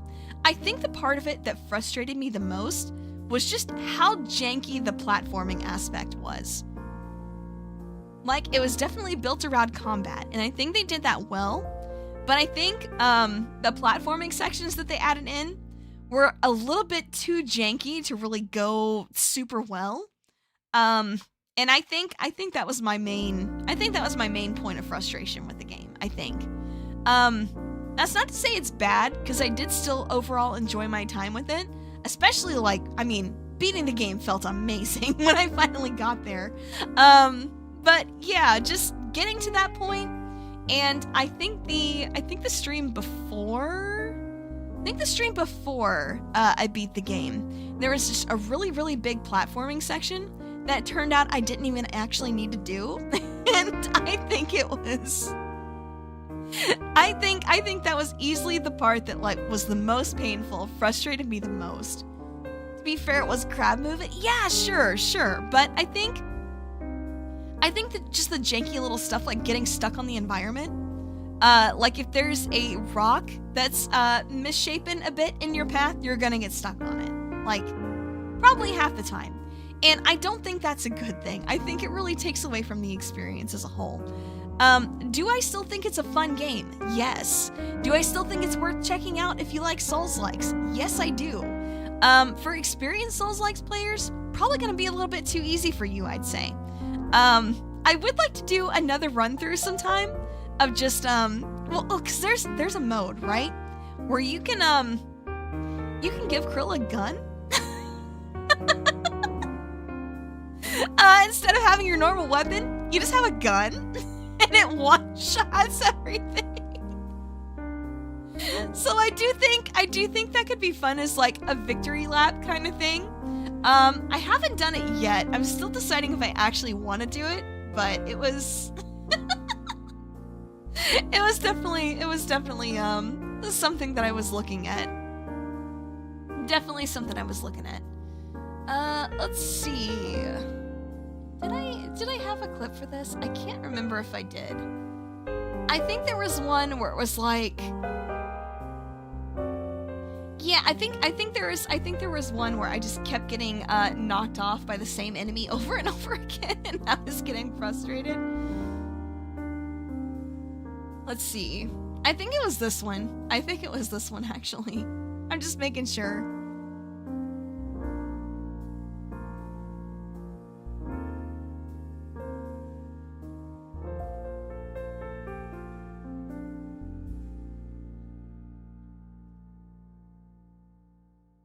Okay. yeah, this is the one.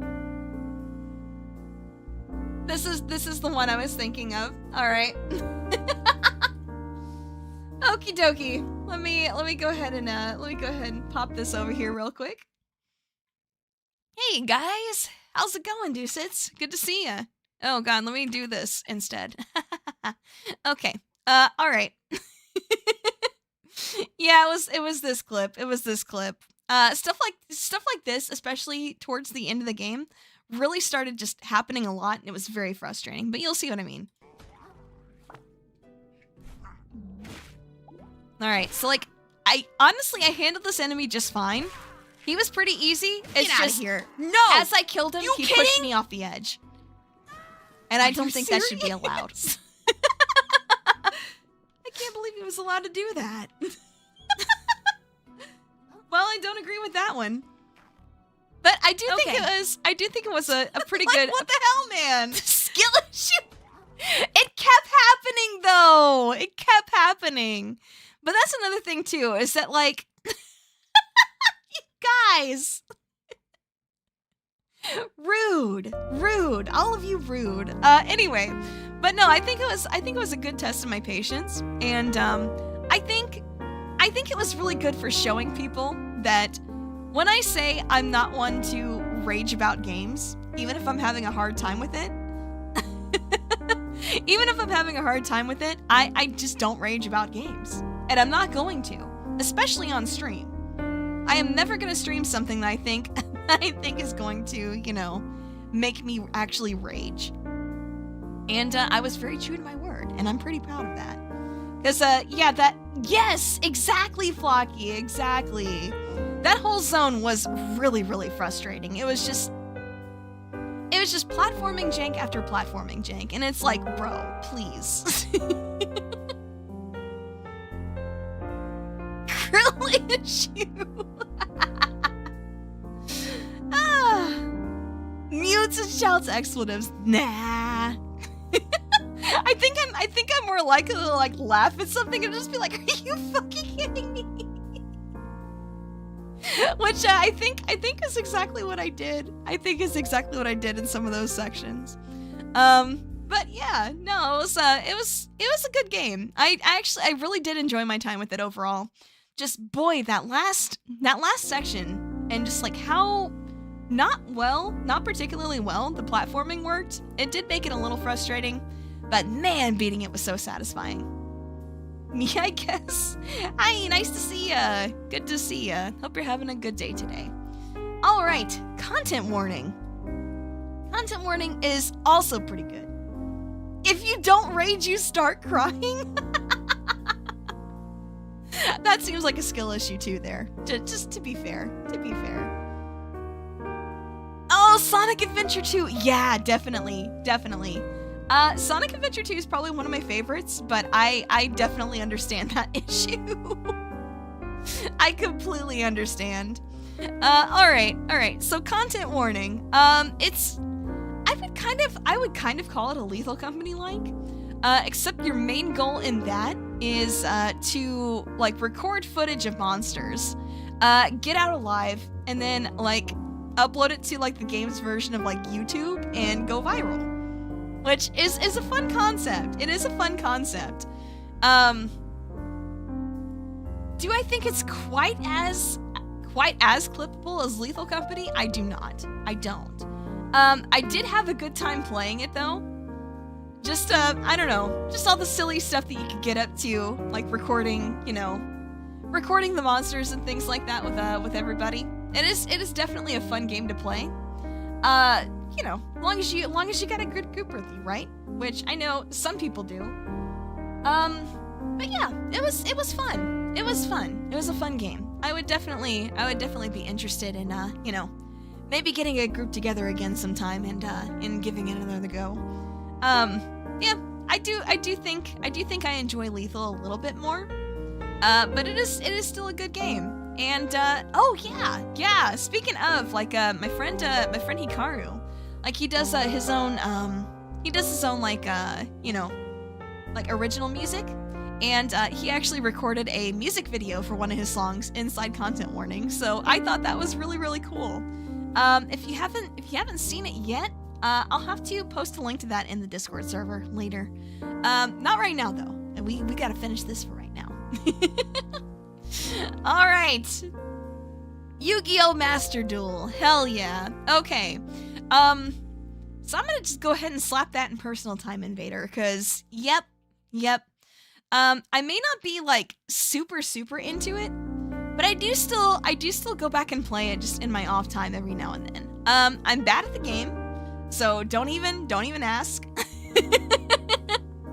Don't even ask if I'll battle you. The answer is no, because I'm terrible. But no, I do enjoy trying to learn the different mechanics and stuff like that, and of course pulling cards. There's a couple of there's like a deck or two that I'm kind of working my way towards, and I think once I have those, or at least have a reasonable amount of resources to try to pull for the cards I need, maybe that could be a stream. But I don't think it's something that I would stream often. I do play it some of my off time though. All right, Paper Mario: Thousand Year Door. I mean, hey, it's Paper Mario: Thousand Year Door. I definitely think it is probably the best Paper Mario RPG. I think, not the best Mario RPG, because that one was reserved for Super Mario RPG. But I really enjoyed my time with this game. I did not 100% it on stream. I was thinking about doing it, but it's just, I have so many other things on my list that I just don't think I can really justify it. I just don't think I can justify the time commitment that would go into completely 100%ing it. Maybe I'll do it in my own time sometime, but it's definitely not going to be on stream. So if, people were hoping for that, I hate to disappoint you, but that's where I think, I do definitely think I'm gonna leave it where I left it at the end of the last stream, which was, beating the final boss. But yeah, very cool game, very well written, and the remake for it was so well done. I don't pay full price for a lot of games, but this is definitely one that I did not regret paying full price for. So I'm pretty happy about that, actually. Like, I'm very pleasantly surprised with how well that remake turned out. So, yeah. Great job, Nintendo. You did good. You did it good. Okay. I know I used kind of the, changed graphic from when I did this before. But, let's see here. Can I actually, show you guys the full redone logo that I did for this game without... Let me see. Hold on. I might be able to. Give me just a second. I'm trying to see if I can. Trying to see if I can show you this full thing. You know what? Paint. That'll work. I can throw this in paint. Hell yeah. We can totally do that. Okay. And then we do this and do paint. Yes. All right. And then we'll do that here. Oh. Uh-oh. Uh-oh. Why is it not showing? That's not supposed to happen. Love that for me. Thank you. Thank you so much. Okay. Oh, wow. Oh. Okay, so it's lagging. Oh, it's lagging. Okay. Great. Love that for me. Okay. Well, that's not gonna work. Anyway, I completely redid the logo for this, and it turned out great. I wish I could show you guys, but I cannot. So if you want to see it, you're gonna have to go to the VOD from when I played Turnip Boy Commits Tax Evasion. But anyway, you notice it's arrow lag. Yeah, that was oopsie. But would it honestly be a stream of mine if I didn't have some kind of scuff, though? I would argue it would not.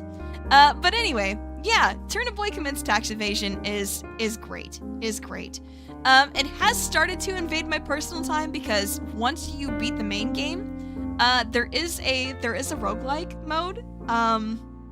So, you know, that's yep. That's something that has kept me company on my Steam Deck a little bit here and there. Since I first played it while I've been sick. So, you know. Of course. Yeah, exactly. That's what I'm saying, though. That's what I'm saying.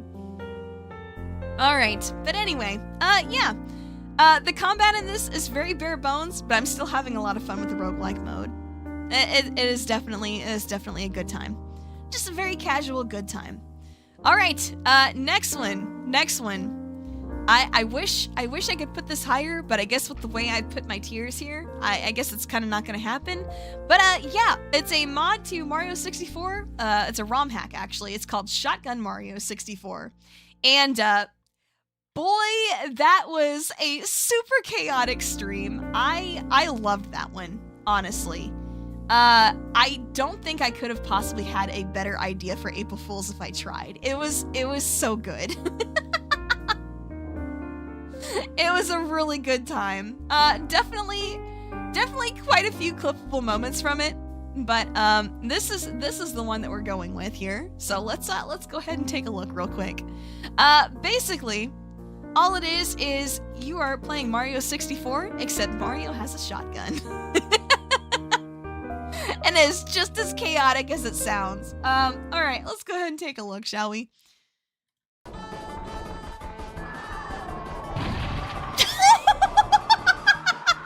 Wait a minute!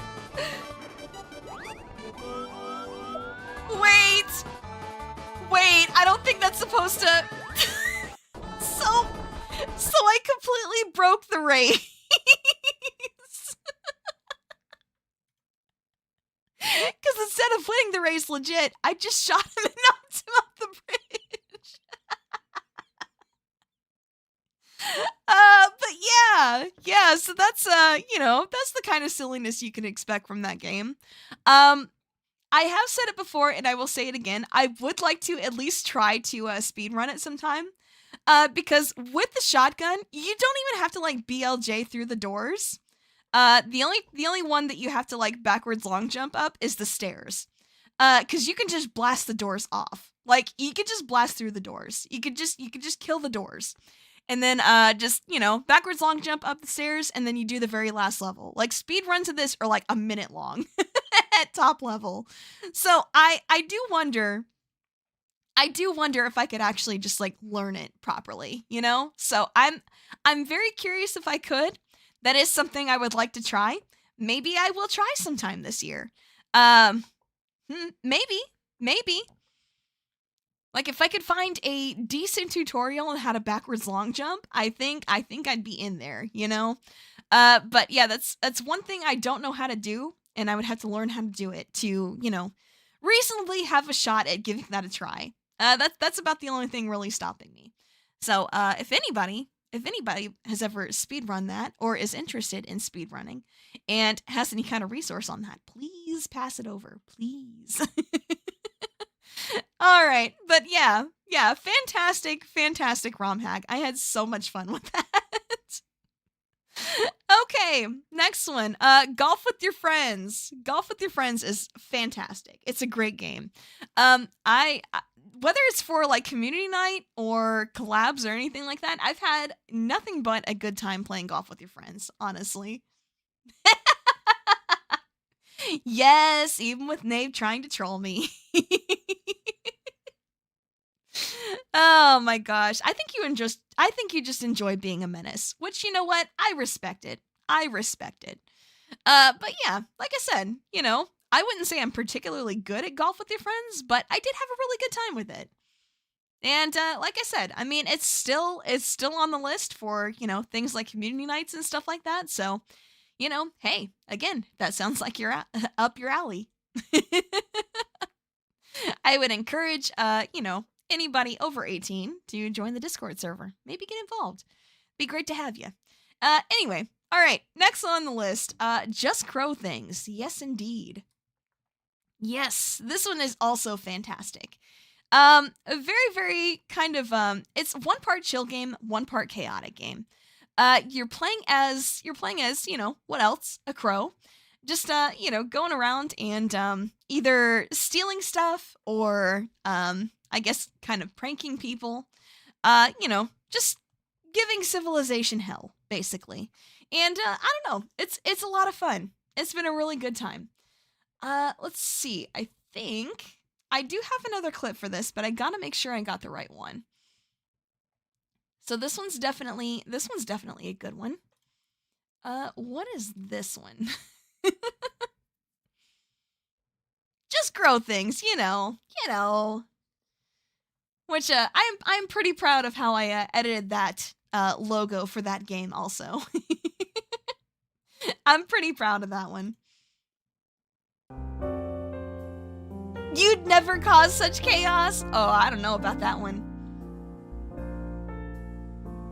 Okay, yes, okay. This is definitely the one. Okie doke. Alright. Let's go ahead and switch over here real fast. Yes, indeed. Alright. There we go. Just a little bit of chaos that you can cause in the game.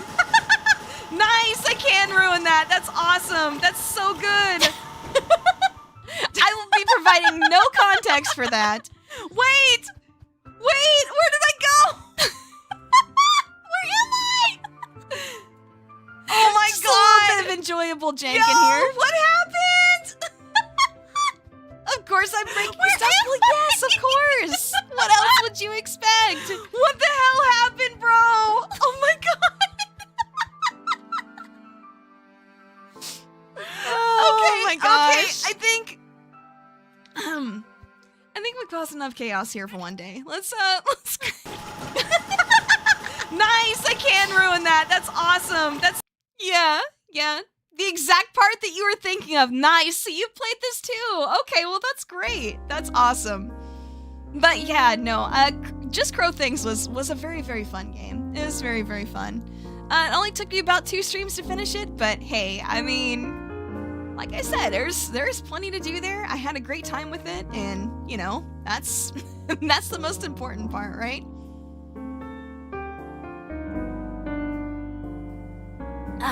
Yeah, Just Crow Things was very good, definitely. You were thinking of the cats versus dog thing? All right, well, we've had Just Crow Things. Now we've got Kill the Crows. Yeah, Kill the Crows. That was also a very good game. I enjoyed that one quite a bit also. Basically what this one is it's a arena shooter. Where you have like, you know, certain amounts of people coming at you, and you got to take them out. Then you fight bosses, continue, rinse, lather, repeat, right? I'm pretty sure there is an end to it, but I was very bad at the game, and I kept dying. One part that does make it very fair, but also very difficult, is it is one shot, one kill, both for you and the enemies. Yeah. So if you get hit once, you're dead. If enemies get hit once, they're also dead. So there is that as well. And pretty sure that applied to bosses also. Like the first boss I fought, I'm pretty sure once I was actually able to get in and hit him, I'm pretty sure it was one shot, one kill there too. So it's definitely very, very hectic, very chaotic, but it is a lot of fun. And it is very, very cheap on Steam. So if that sounds like, you know, something that could be up your alley, then yeah, I would definitely recommend that. I do have a clip from that, but it was you know, it was because of something I said, not it's because of something I said, not because of what was happening in game. So I think I'm gonna skip that one, at least this time. But yeah, Kill the Crows, very fun. Like I said, very cheap game on Steam. So if, you know, if a pretty difficult arena shooter sounds up your alley, then yeah, you should definitely check it out. All right. Next one, Monster Hunter Rise. Hell yeah. This one is also a personal time invader. Definitely, definitely. I mean, if you've never played a Monster Hunter game, I don't even really know what to tell you about it at this point. I've also endlessly gone into why I prefer Rise over World. Am I excited about Wilds? Yes, kind of. But I will say playing the beta and seeing how poorly it ran on my PC does make me very anxious about what it's going to be like when it comes out. Oh, hey, no problem, Nave. See you around. Yeah, see you around, see you around.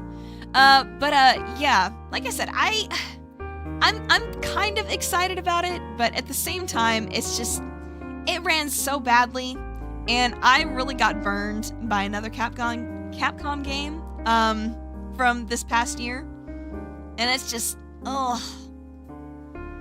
So I guess what I'm saying is, once it comes out, I'm probably gonna wait a little bit to see how well it goes for people that do decide to pick it up day one, and make a decision from there. Cautiously optimistic, yes. I did enjoy the gameplay. Can't I just refund? I could, but listen, I don't want to put out a bad stream. That's the main problem, is I don't want to put out a bad stream, if that makes sense. Because I put out one of those before, and I did not feel good about it. So, again, that's something that I would like to avoid. At least Wilds won't have the handler. Yeah, probably not anyway. Probably not. But, yeah, no, it's, yeah. Yeah, Rise was great. I've had a really good time with Rise. And, like I said, I'm cautiously optimistic about Wilds. So, we'll just have to see how it goes. Alright, next one on the list. Protostar Twilight. Hell yeah. Okay, so, Protostar Twilight is actually a Hollow Stars fan game. And if you don't know who the Hollow Stars are, it's basically the male division of Hololive. Yep. So yeah, there is a indie strategy RPG that was made you know, around the Hollow-Ian Tempest guys. And you know, with Vesper being my Oshi, I kind of, you know, had to play it, right? Besides, I love games like Fire Emblem, so, you know, why would I not? But, yeah, it was pretty cool. I did beat it in one stream. It was very, very early on, and I actually remember it was pretty cool, because, like, the devs were here. Like, some of the devs were actually here in stream while I was playing it, and, I remember one of them telling me, we are buffing the final boss, and it's all your fault. So, you know, I feel pretty accomplished. From that one. So yeah. It was a really good time. I had a great time playing it. I think they've went back and added more content to it. So I think I would like to either revisit it either in my own time or on stream again sometime. I haven't decided which one yet, but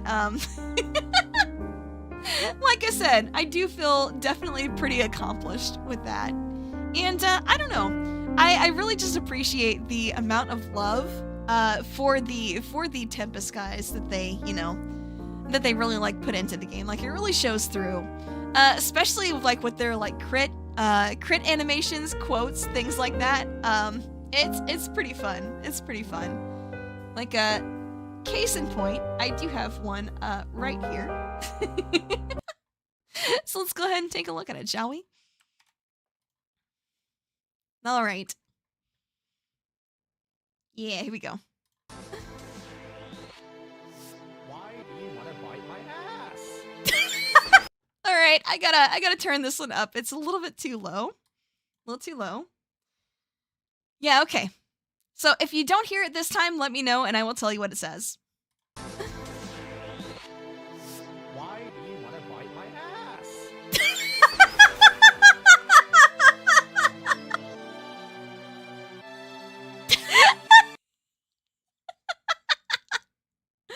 Yeah, so yep. I don't know if you heard it, but it was a soundbite from one of Axel's streams where he just says, "Why do you want to bite my ass?" They didn't have to add in stuff like that, but they did. And like I said, it shows a lot of love.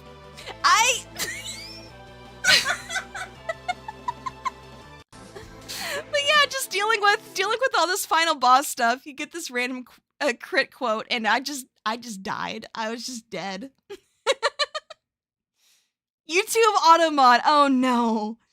Is it trying to stop you talking about arson again? That's unfortunate. I really hate that. It's not something I can turn off though. Otherwise I would. But yeah, like I said, very, very fun experience playing through that. I did enjoy it quite a bit. And yeah, like I said, I think they've updated quite a few things. I think it is on Steam now. I think. I can't remember if it is or not, but I think it is. Mr. Shrimp said ass and you had to approve. Got it. Okay, okay. Think it tried to eat your message? I think it actually did, because I don't see it. Oh, okay, okay. Wait, you had to approve it, but it's still not here. What? Okay. Anyway, yeah. So that was Protostar Twilight.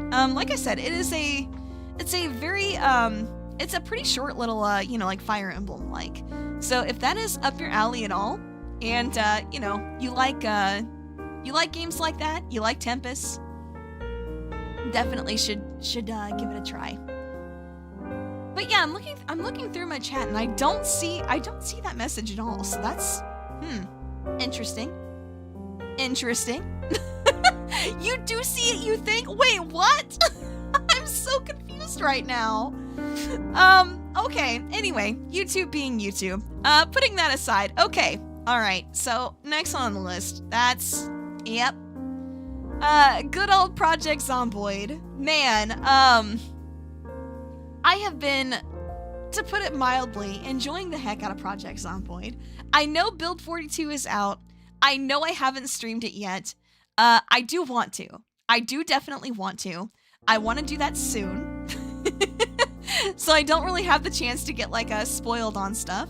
But yeah, for the members, if you like Zomboid, we do have a members only Project Zomboid server. And yeah, we just kind of hop on that and just like play sometimes. Maybe sometimes die, maybe sometimes don't. It is probably gonna get reset once we actually get multiplayer for Build 42. But yeah, like I said, we do have that. So if you are a member and you are a part of the Discord server, make sure to have your YouTube account you know, linked up so you can actually access that session. It's so bad they needed their own channel. We sure did. We sure did. We sure did. Hey, no problem, Minochi. Appreciate it. Appreciate it. But yeah, we got a base in Riverside, and then Zombur's got his own base over in Muldrow for some reason. He just wanted to be off by himself. I don't know why, but, you know, that's his own thing. But yeah, definitely looking forward to getting back on the server and, you know, just grinding out some more skills, seeing how high I can get before I die. But yeah, I've been playing it quite a bit in my personal time, even before like we started the server. So I don't know. I think it was a good option. People seem to be enjoying it, and yeah, definitely very excited to stream Build 42 sometime soon. He's a lone wolf, a loose cannon. Trade in your badge and gun, soldier.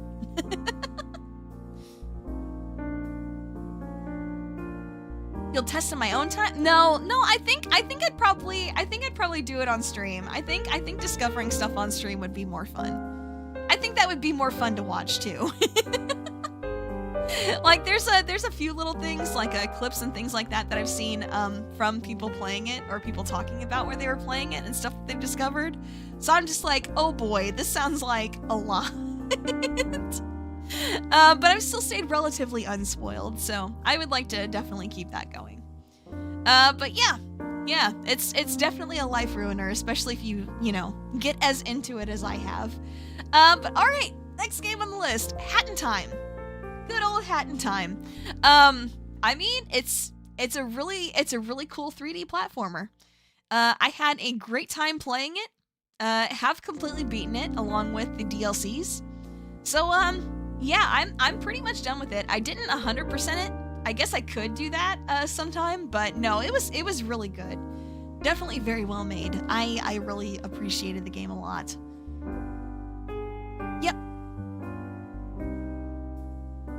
Yeah, I'm glad I got to enjoy it too. Thank you. Thanks again. Absolutely in your top games. Yeah, Hat in Time is really good. It was definitely very good.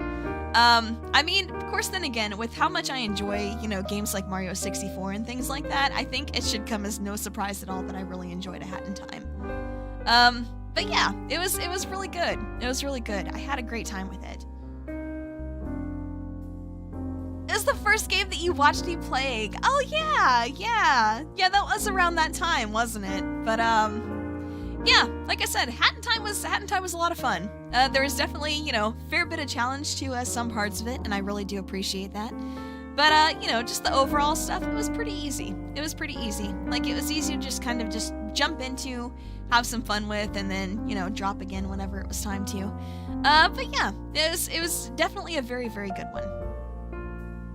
What was your introduction to me? That's a great question. That's a great question. I'm thinking. I want to say one of the first times I saw you was when I was playing Cuisineer. And that was like way, way back in like late 2023. I want to say that was when that was. Did I actually remember the correct stream for that? Because if I did, damn. My memory is like really on point sometimes. It's either way off base or like spot on. It is never like, it's never like, oh, I kinda fuzzily get it, but it's either I'm spot on or I completely screwed it up. But that's funny. That's funny that it works like that. But yeah, like I said, Hat in Time was a lot of fun. I really did enjoy that. So yeah, definitely, you know, more games like that, please, developers. Yes, please. All right.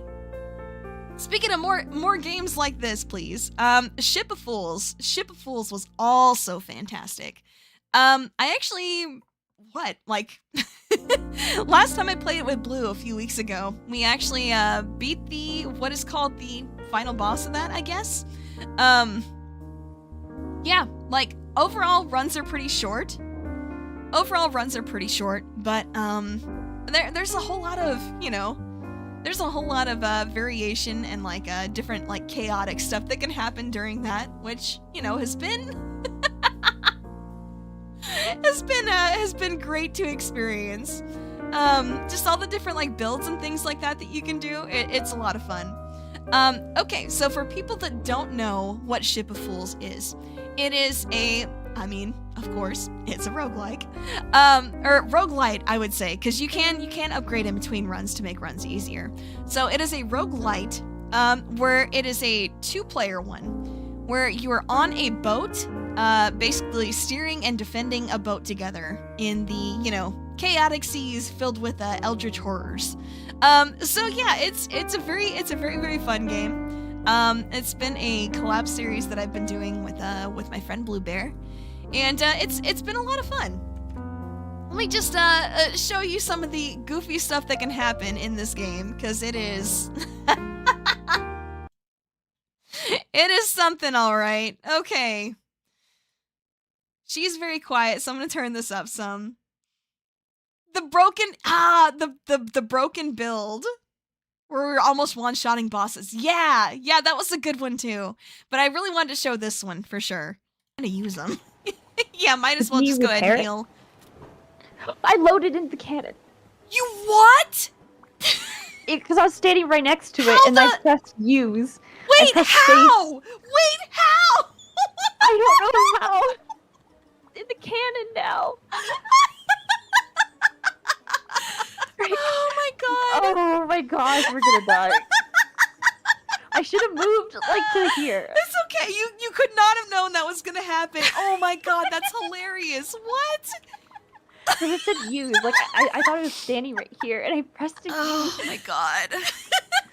Oh, no, okay. I get it. It's okay. It's okay.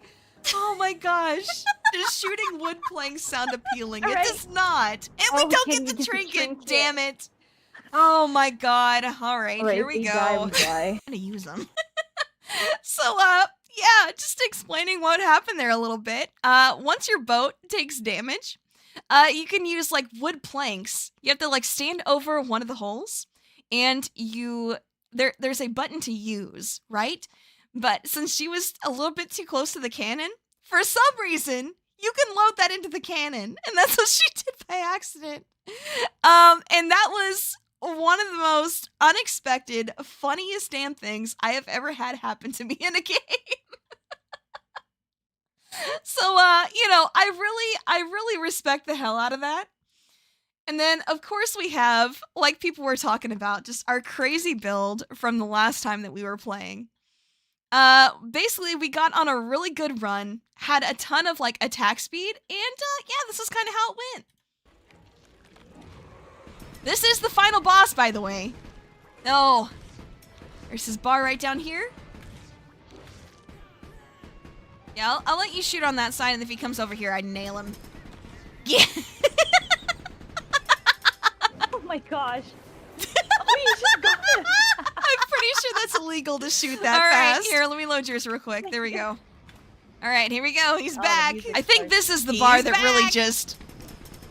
Yeah, look at that. Excuse me. Look at his health. Oh my god. Oh my god. Oh my god.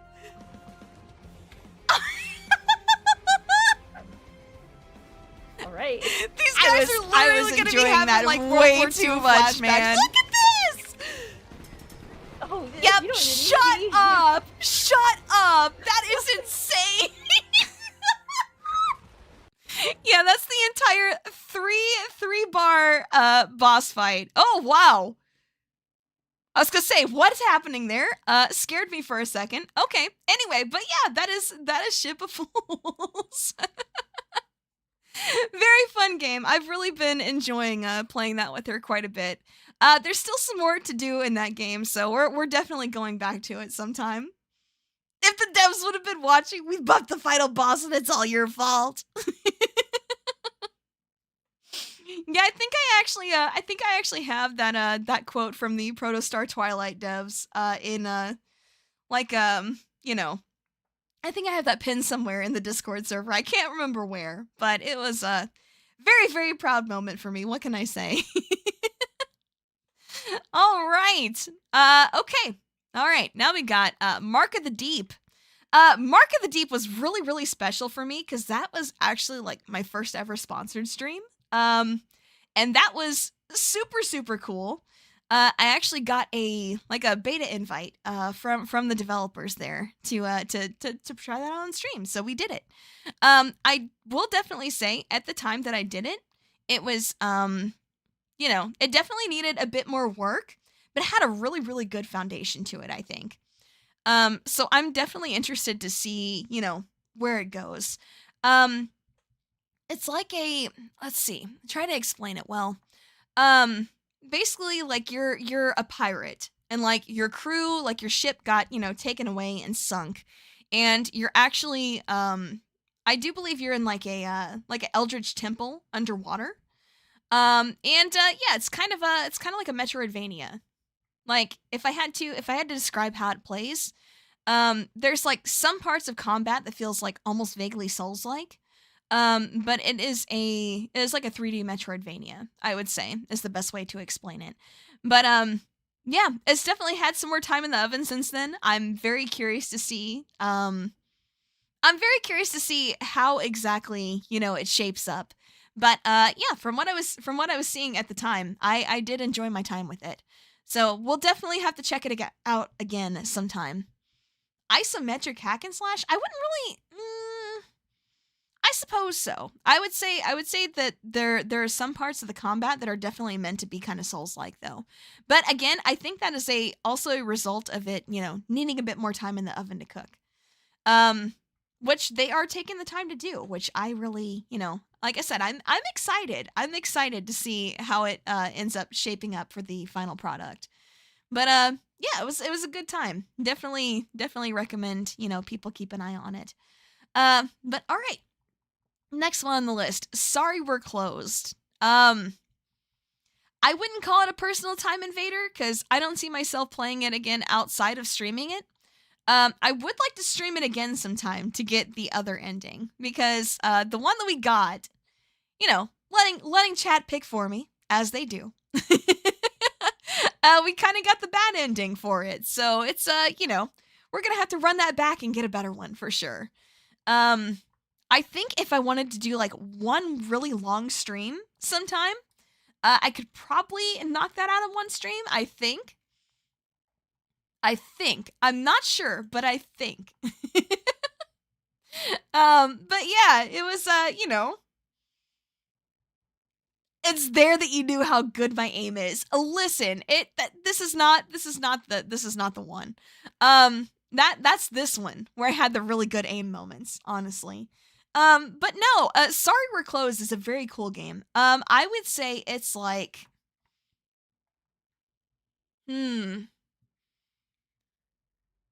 would say like the way it plays, it's kind of like a kind of like Silent Hill mixed with Killer 7, I would say. Yep. Very neon, very lesbian.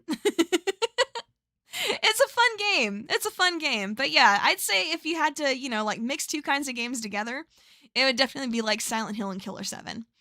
But yeah, it was pretty cool. It was a very, very cool game. I did play it. I did play the demo of it before. Did I stutter? Did I stutter? Like, but yeah, no, it's very, it's like super LGBT inclusive, and that was one of the things I liked about it quite a bit, actually. But no, like I said, it is pretty cool. I did play the demo for it before it came out. I enjoyed that quite a bit, so I knew like once it came out, I knew I had to get it, and I was not wrong. I was not disappointed. But yeah, very, very cool game. There is quite a lot of talking and making choices in how you deal with characters that get you like the different kind of endings.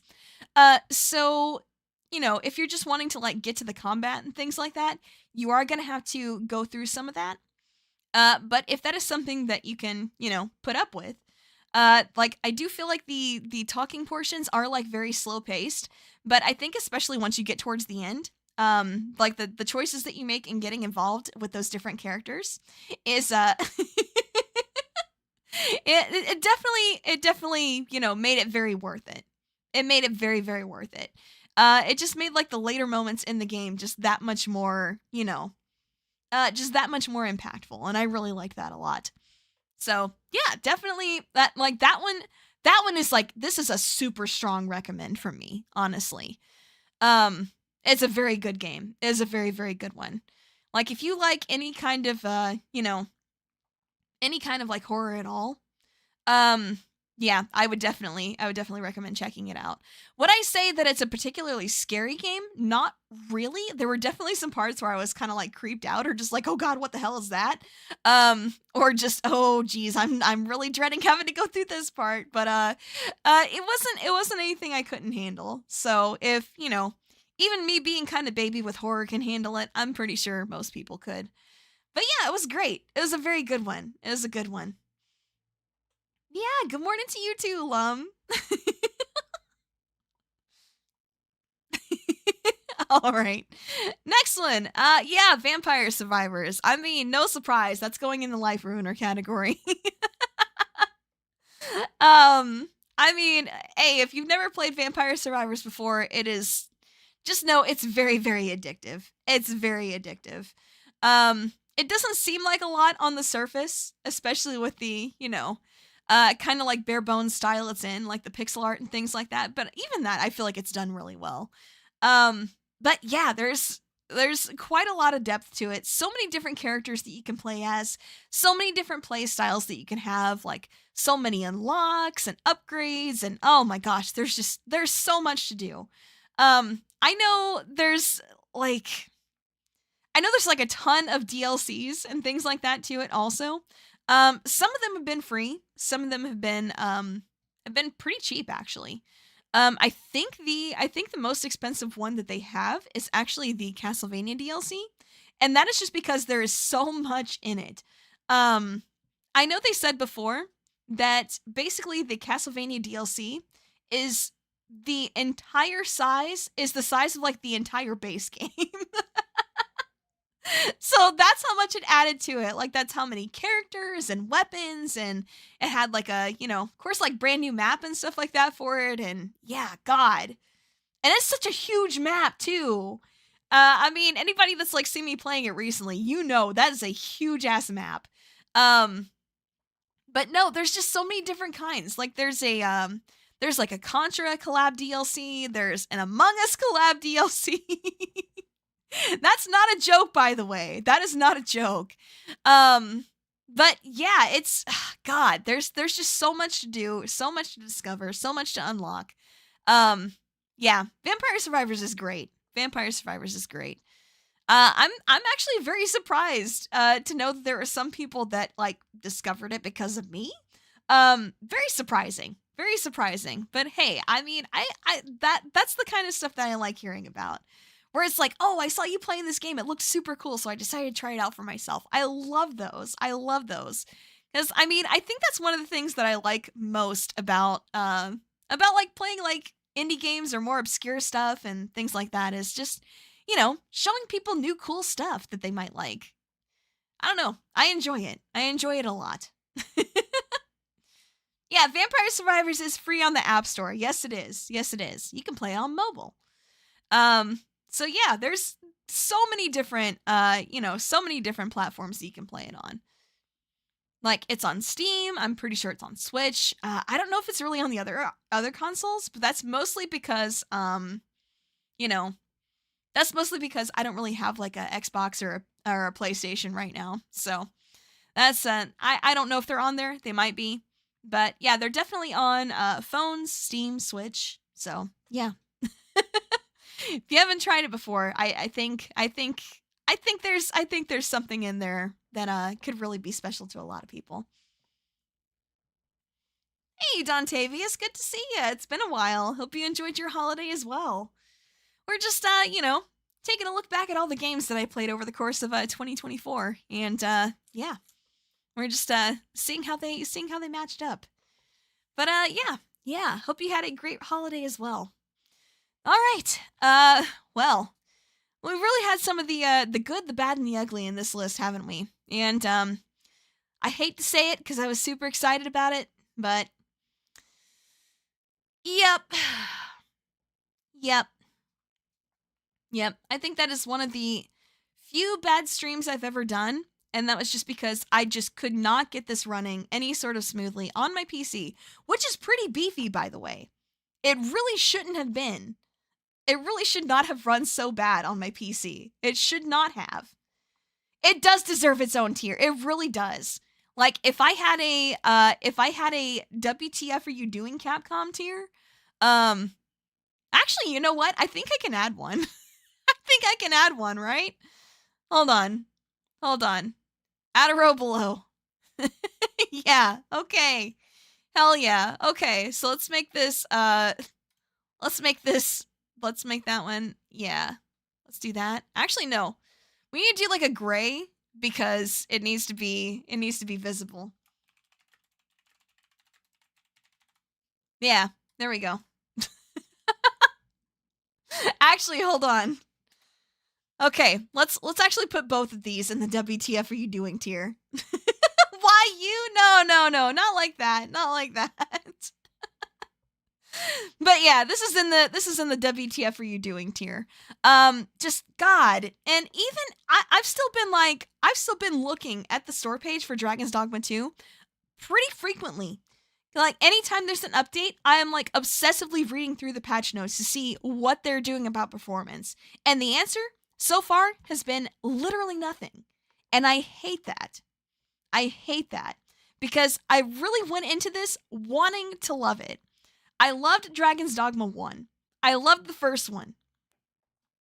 And it just, I was really hoping Dragon's Dogma 2 was going to be good. I was hoping against hope it was going to be good. But there's no reason. There's no reason that it should run so poorly. First one was pretty good. I agree. I liked it a lot. I feel like at this rate, I'm just never gonna go back to this and just. And at this rate, I feel like I'm probably just gonna go back and like replay Dark Arisen or something. Grand Nix is waiting. I know. She's gonna die of old age by the time it starts running properly, man. A whole stream of the WTF you doing tier where we just put all our gaming disappointments. Man, that would be I think that could be a fun discussion, but I don't know. At the same time, I feel like there's enough negativity in the world as it is. I like to keep things as lighthearted and fun as possible. And besides, I know that can be like stuff that people get kind of heated about sometimes. So it would be controversial. Yes, definitely. I'm not saying it couldn't be done. I think it could be fun if people are behaving. I think it's more just, will people behave? Like, I trust a lot of you guys, but if we get some new people in here, they may not. And I think that's the thing that gives me pause about it. Anyway, all right. That's enough of that one. The shame awards would go hard. Still can't play. Okay, you know what? I didn't think about that, but if it bothers you that much, we'll make it blue because it leaves me feeling very blue that these games were so bad. Let's go with that. No, don't. Too late. I already did it. He already did it. No spikes and torches? Nah, not right now. Anyway, all right, Left 4 Dead 2. That was pretty good. I enjoyed Left 4 Dead 2. But yeah, I had a group of 8. Yeah. And his other name is Sonic Shit. See, I already explained why I made it blue. Jeez. Okay. But yeah, Left 4 Dead 2 was great. It was great. It was a lot of fun. Just having a group of 8 to where we could do 4-on-4, like Survivor versus Special Infected. It was fun. It was a really good time. I had played it before. Hey, thanks for becoming a member, Gray. I appreciate you. But yeah, Left 4 Dead 2 was very, very fun. It was a great time. I actually have a pretty good clip from that, I want to say. So yeah, let's go ahead and take a look at that, shall we? Special stream for you. Yeah, that was the first time that you were here. You'll make up for Give Me Crap. Nah, it's fine. It's fine. You're good. But all right. Yeah. Here we go. Let's go ahead and take a look at this one. Yep. Let's see. Do I wanna make it a little bigger? I guess I could. Stop! Oh god! I did not mean to full screen. Oh shit! That is not what I meant to do. Oh, Jesus God almighty. Okay. Theater mode? Yeah, theater mode works. That works. Okay, let's go with this. Okay, here we go. Stop! Why? Oh my god! It's chaos already!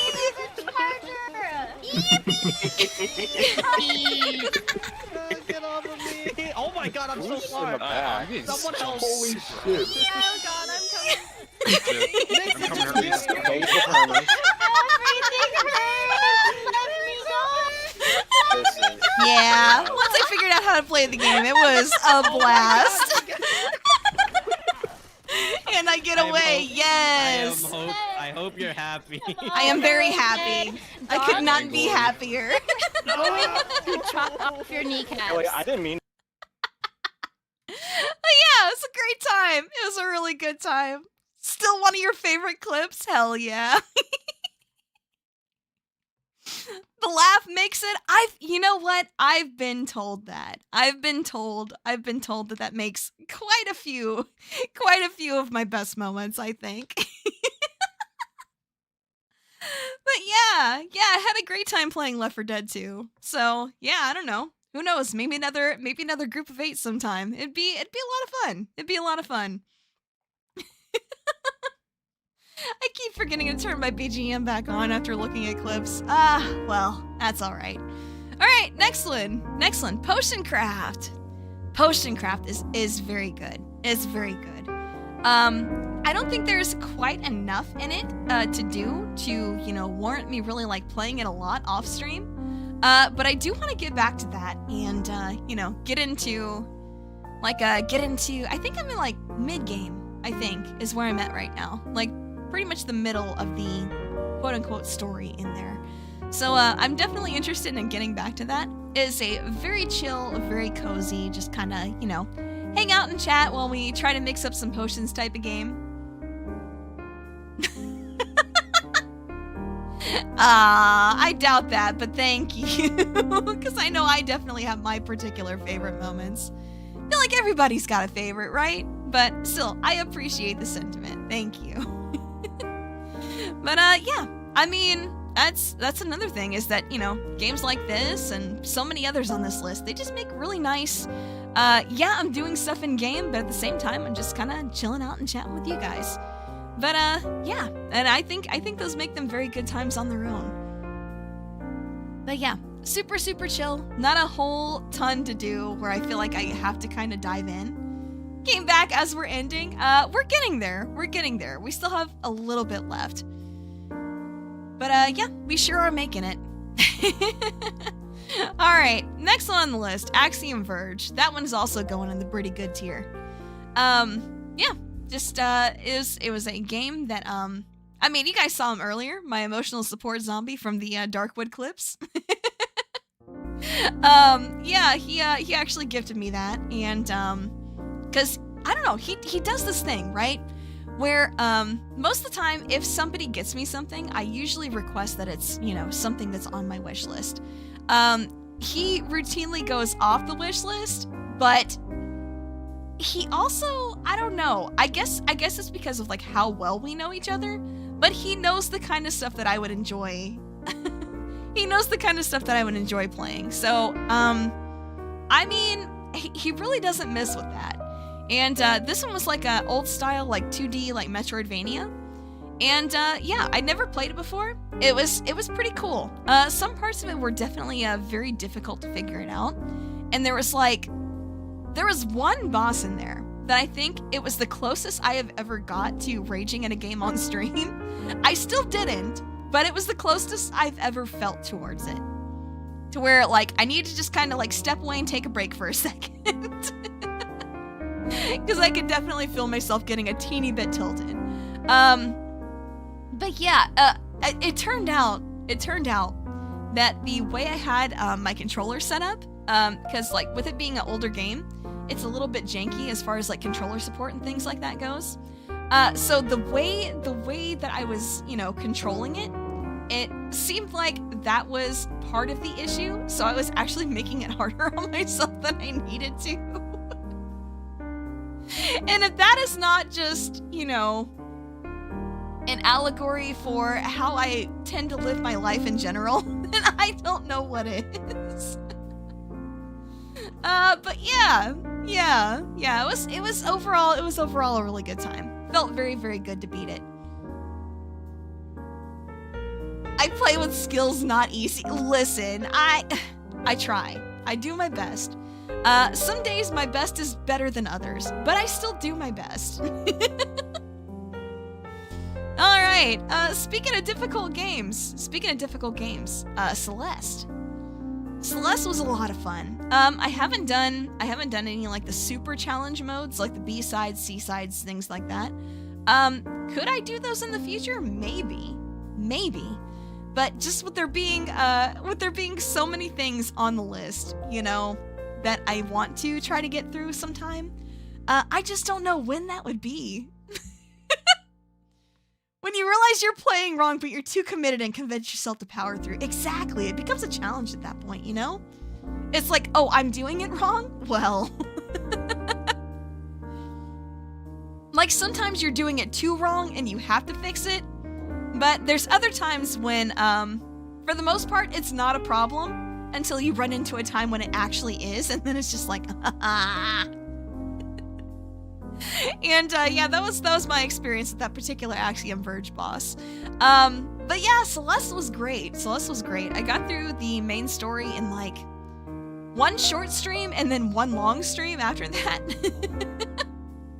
But yeah, it was a pretty good time. Felt really, really good to beat it. I know there were definitely quite a few times there where it's just, I'm trying to get through it, like my hands are cramping, but damn it, I'm gonna beat this game. And yeah, it was 100% worth it. 100% worth it. Highly recommend if you like, you know, stuff with a little bit of difficulty on it. You know, there's that platforming. Like platformers like Hollow Knight too. Well, I mean, I have Hollow Knight on the list. Hollow Knight is in the backlog already. It already is there. So yeah, that'll be at some point. I don't know when, but some point for sure. But yeah, Celeste was very painful at times, but it felt really good to get through it. Definitely worth it. Definitely worth the pain. All right. So yep, here we go. Stardew. So that definitely goes in the life ruiner. You have got to play it. True. It's a good game. But yeah, it's not so much a life ruiner for me anymore, but it definitely used to be. Like when I was first getting into it, and, you know, just like playing it either on my own or with, other people. It was, yeah, definitely a life ruiner. I actually did, I'm pretty proud of it actually, because it came out so well. Like it honestly just turned out so well. Let me go ahead and black out the screen for a second so I can do that. But yeah, there's a randomizer mod that I actually played with for the longest time. I would really like to get back into it, but I need to see if it is compatible with 1.6. Because that was the reason that I stopped playing this particular mod before, was that, you know, 1.6 came out. So, I'm not sure if it is compatible or not, but yeah, we'll see. Oh, you remember that? Yes, I'm sure quite a lot of you would. Let's go ahead and take a quick look at this real fast. Here we go. Ready? This is the kind of stuff that you could expect out of Stardew Valley Randomizer. Very good. What?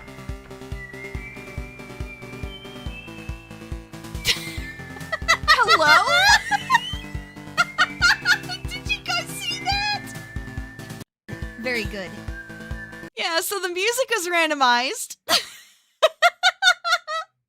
And then I come out and it's instead of a crow eating my crops, it's a freaking bear, and then he's just flapping his ears, flying away.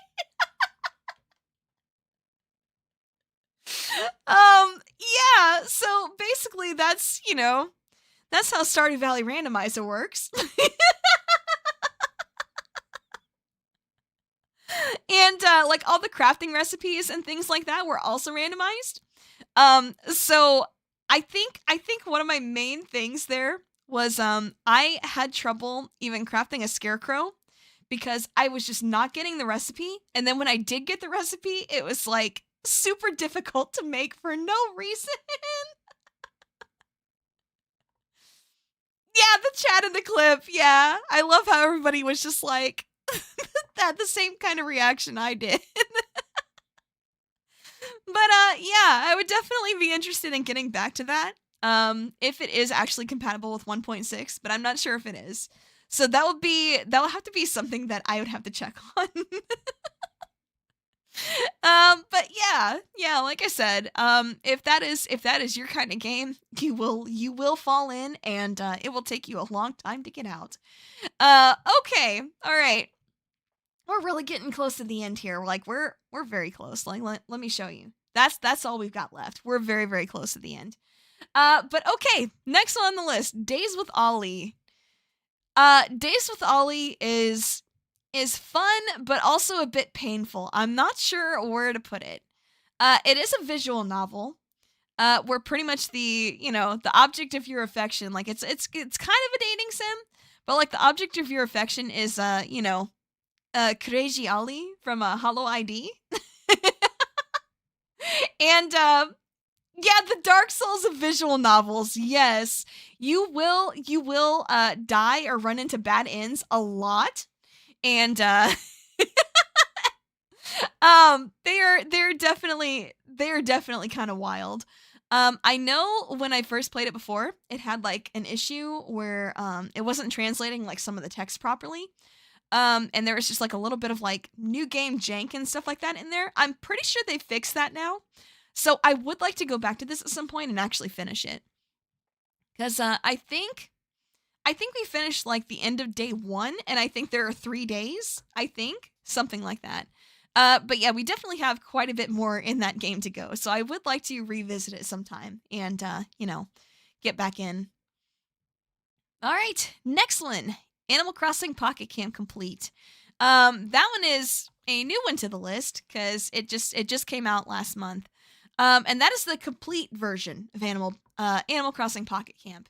I avoided Pocket Camp before just because like the monetization on it was so bad and like so just yucky. But yeah, they put out a like full paid version recently where there's no microtransactions or anything like that. So yeah, I picked that up and I've been really enjoying it. I've been playing it like quite a lot in my off time. I wouldn't really say it's a life ruiner, mostly because, it's one of those things where like you get on every few hours, you collect all your tree fruits and catch some fish, catch some bugs, stuff like that. Maybe do a little decorating and then, you log off again. But yeah, that's kind of how I feel about it. So I wouldn't really say it's like life ruiner tier, but I have really been enjoying it a lot.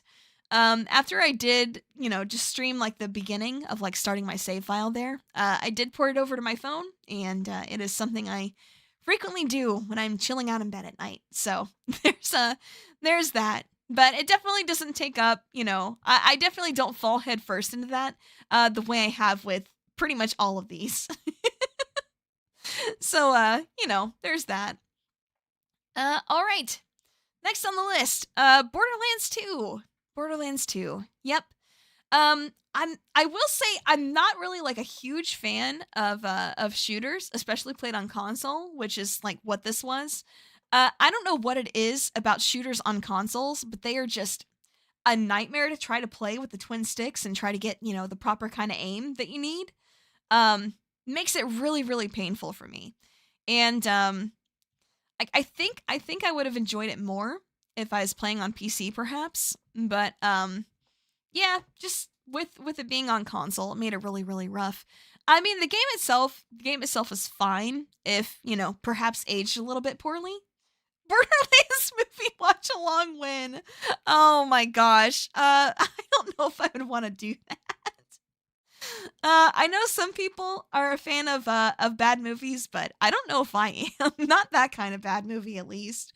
But yeah, like I said, I think maybe Borderlands 2 is like aged a little bit not so gracefully.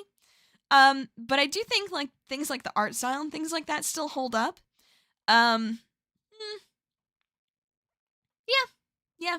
I'm pretty on the fence about it, but not unless we're being paid to watch it. True enough. That is always something to consider. But yeah, I do remember playing it on PC before, and even that made you crumble. Oh my god. Ooh, that's rough. But yeah, I do remember playing Borderlands 2 with people like on PC like years and years ago when it first came out. And I did enjoy it there, so I will still put it in pretty good tier. Even though I was not having a great time with the console version. But yeah, like I said, it's maybe aged a bit poorly in, current time with like some of the humor and stuff in it. But yeah, other than that, I think it still holds up fairly well. Rock of Ages. Okay. All right. This one is also going pretty good tier. I did finish it in a stream, so it was pretty short, but this is actually a lot of fun. Let's see. I'm trying to think of how exactly you would describe it. Trying to think of how you would describe that particularly well. So it's one part strategy, like one part action, because you have like your strategy portions where you need to let's see. You need to like build your defenses and things like that to defend your base. And the way that you attack the enemy's base is you and your enemies both roll a giant boulder at each other. And you navigate through the courses, like, doing platforming and things like that, and busting through defenses and breaking down their base. And basically, you want to break down their base before they break down yours. And yeah, it's a pretty fun game. It's a very old one. It's a very old one for sure. The first Rock of Ages is very old. But honestly, with like the Monty Python like style humor and things like that, I still think it holds up pretty well today. Obviously, graphically, not so much, but just like the general like tone of the game and things like that, I had a really great time with it. And I think chat enjoyed it too. I would like to think that chat enjoyed it as well. All right, next one on the list. This one, I feel like the only reason it can't get up into these tiers is pretty much the same reason as games like Hat in Time and Kill the Crows. It's just that it just doesn't have a whole lot to do. This is another one that I finished in one stream. Like, I finished the entire like main campaign in one stream. But Serial Cleaner is a pretty cool game, honestly. It's if you've never played it before, it's kind of got like a 70s like retro aesthetic. But what it is you play as somebody that cleans up after crime scenes. Whether it's like, hiding evidence, disposing of bodies, cleaning up all the blood, stuff like that. But it's also part stealth game because you have to like avoid the police while you do that. A super fun stream, but yeah, it doesn't have much replayability. Yeah, it really doesn't. It was a fun one. I really had a good time playing it. But yeah, it was good for a stream, and I did enjoy like, my time playing it. And I didn't even really feel like the stuff that you had to figure out was like all that hard. For the most part. I think once I got towards the like 5-6 hour mark maybe, I did get a little brain blasted, so I started making some mistakes that I don't think I would have otherwise. But yeah, it was a really good time. I had a great time with it. All right. Good old Deep Rock. Again, the only reason not the same problem as this one. The only reason I think it's not getting up into this tier is because it is very difficult to get the group that I'm playing with, get them all together. So you know, can't be doing it too often. But Deep Rock is very, very fun. I've been having a great time with that one so far. Even though the last stream that we did, like this past Saturday, that was just us dying in like Hazard 5 over and over. We got really close a few times though. We were fighting pretty hard on that one. But yeah, it was great. It was great. Deep Rock has so far been a really, really fun game. You know, especially for like collabs if you can get a good group together. I would definitely like to play more of it. So yeah, we'll see when we can get the boys together again in the future. I like just like how much they put into it, you know? Like there's just like so much like love and detail and like different types of fun that you can have that they just put in there. They really didn't have to. They didn't have to do all that, but they did it. And it's great. Like I don't know, just like all the different like seasonal events and things like that. It is a lot of fun. Rock and Stone. Yes indeed. Yes indeed. All right. Okay. So, next one. Pokemon Ultra Moon. I will say that one was painful but satisfying. And, you know, you could say, well, you know, Alto, you didn't have to play that as a Soul Link. You didn't have to play that as a Soul Link Nuzlocke. And yes, you're right, but I'm glad we did. It was a great time though. I mean, I think it was one of those things where it was like a really good friendship tester, you know? Like that's just one of those kind of things. It was great. I agree. I definitely think it was great. I think it turned out fantastic. But yeah, no, I was just naming the pairs. Yeah, some of those pair names came out like really, really cursed.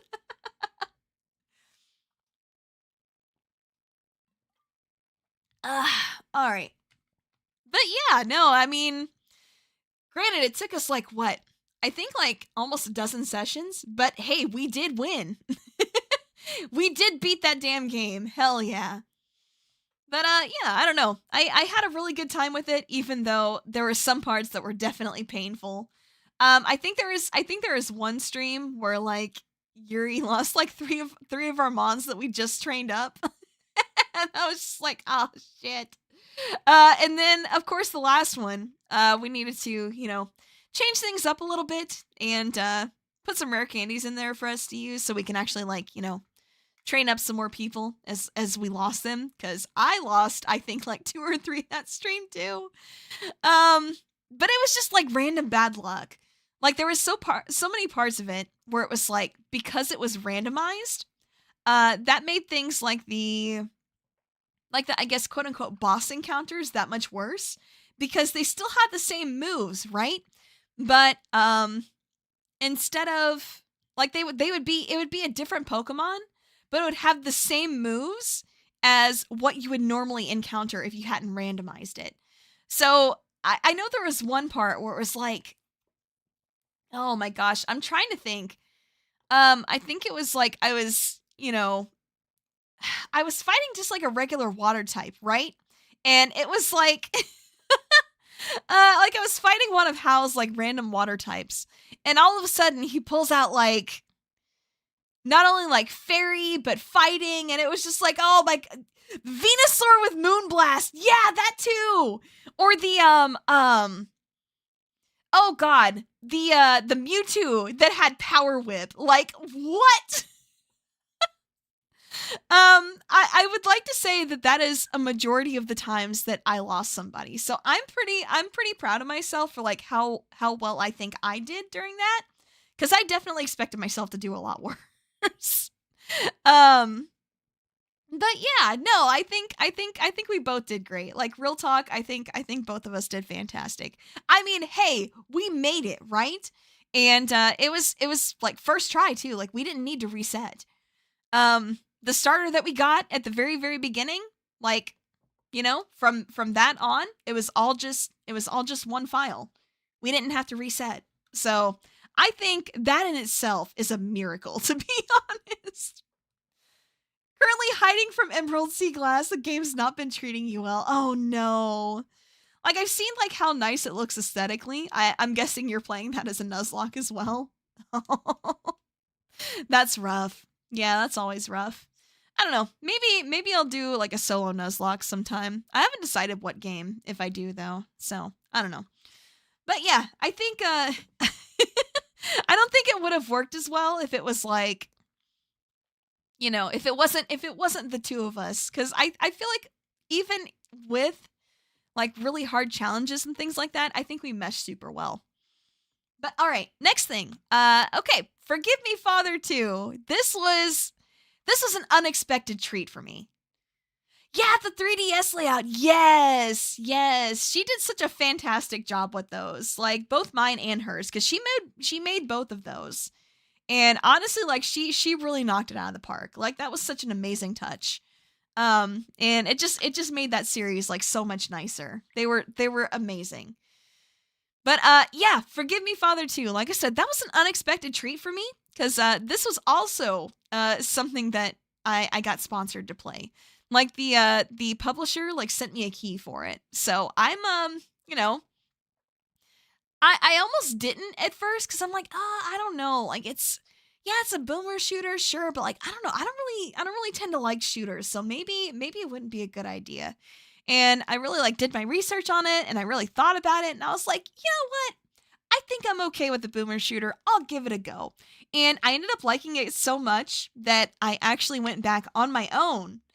Yeah, actually went back on my own and decided to actually beat the game. And yeah, I don't know. It's very like stylistically cool. And yeah, like it was honestly just a really, really cool game. And I definitely found myself doing better in some parts than I thought I was going to do. But yeah, just the overall like art style and everything like that was really cool. It was really cool. I enjoyed it quite a bit. I do think I got another bad ending because, you know, it's my fault for letting chat decide, of course. But yeah, there's quite a few portions here where, you know, I did better than I thought I was going to. Like yeah, let's check this one out real quick just so you can get an idea for like what I'm talking about. And no, I'm not just trying to glaze myself here and be like, oh man, I'm doing so good. We're just want to like, you know, show you just the general, you know, like overall aesthetic of the game because it's very cool.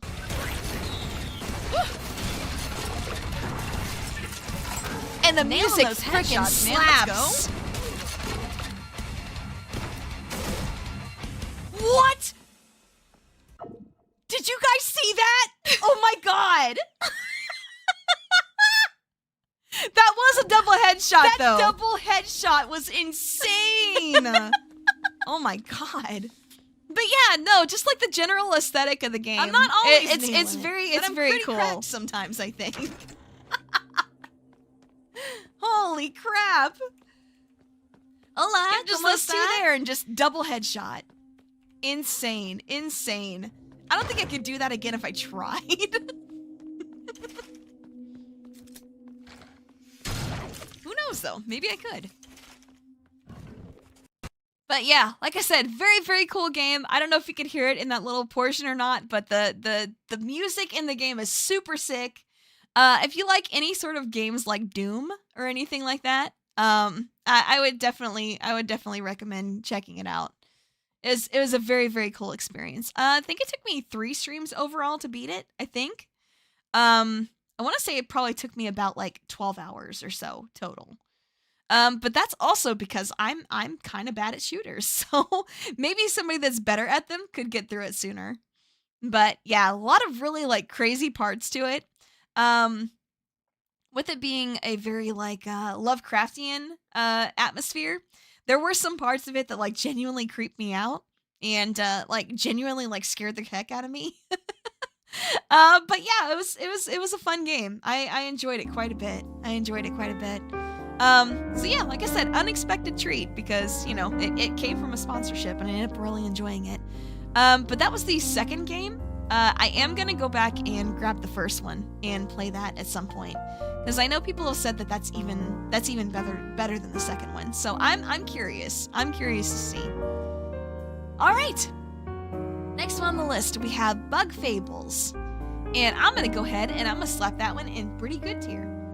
God, it's been a while. It's been a while since I played it on stream. I've been kind of thinking about it. I'm not sure if I'm gonna continue it on stream. I do want to beat it at some point though.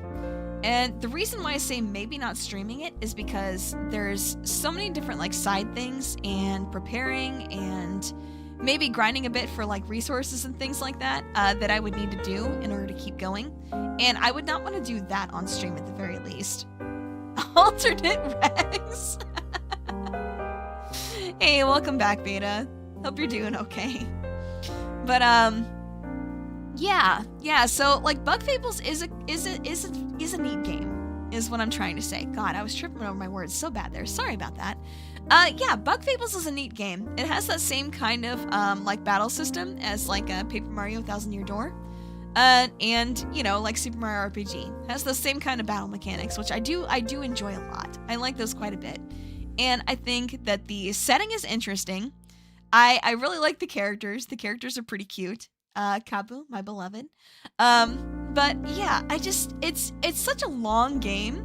That's the thing with RPGs is it's such a long game that if there's any parts where I'm not super knowledgeable on what's going on, or if I think it's going to take me a while to progress, then it might be better for me to continue off stream. So I don't know. I'll think a little bit more about that and we'll get back to it. But what I've played of it, I did like. I did enjoy. All right. Next one. Okay. Echoes of the Plum Grove. That is also a life-ruining game. Definitely a life ruiner. What I like about Echoes of the Plum Grove so much is it is like a farm sim, but at the same time there is a lot of there's a lot of room for chaos in it too. Because first of all, it's in like an old-timey setting, like 1700s, something like that. So you're not gonna have like all the automation and things like that in your farm that you would normally expect from a modern farming game. So I know that is like a sticking point for some people, but I didn't really mind that. I didn't really mind that at all.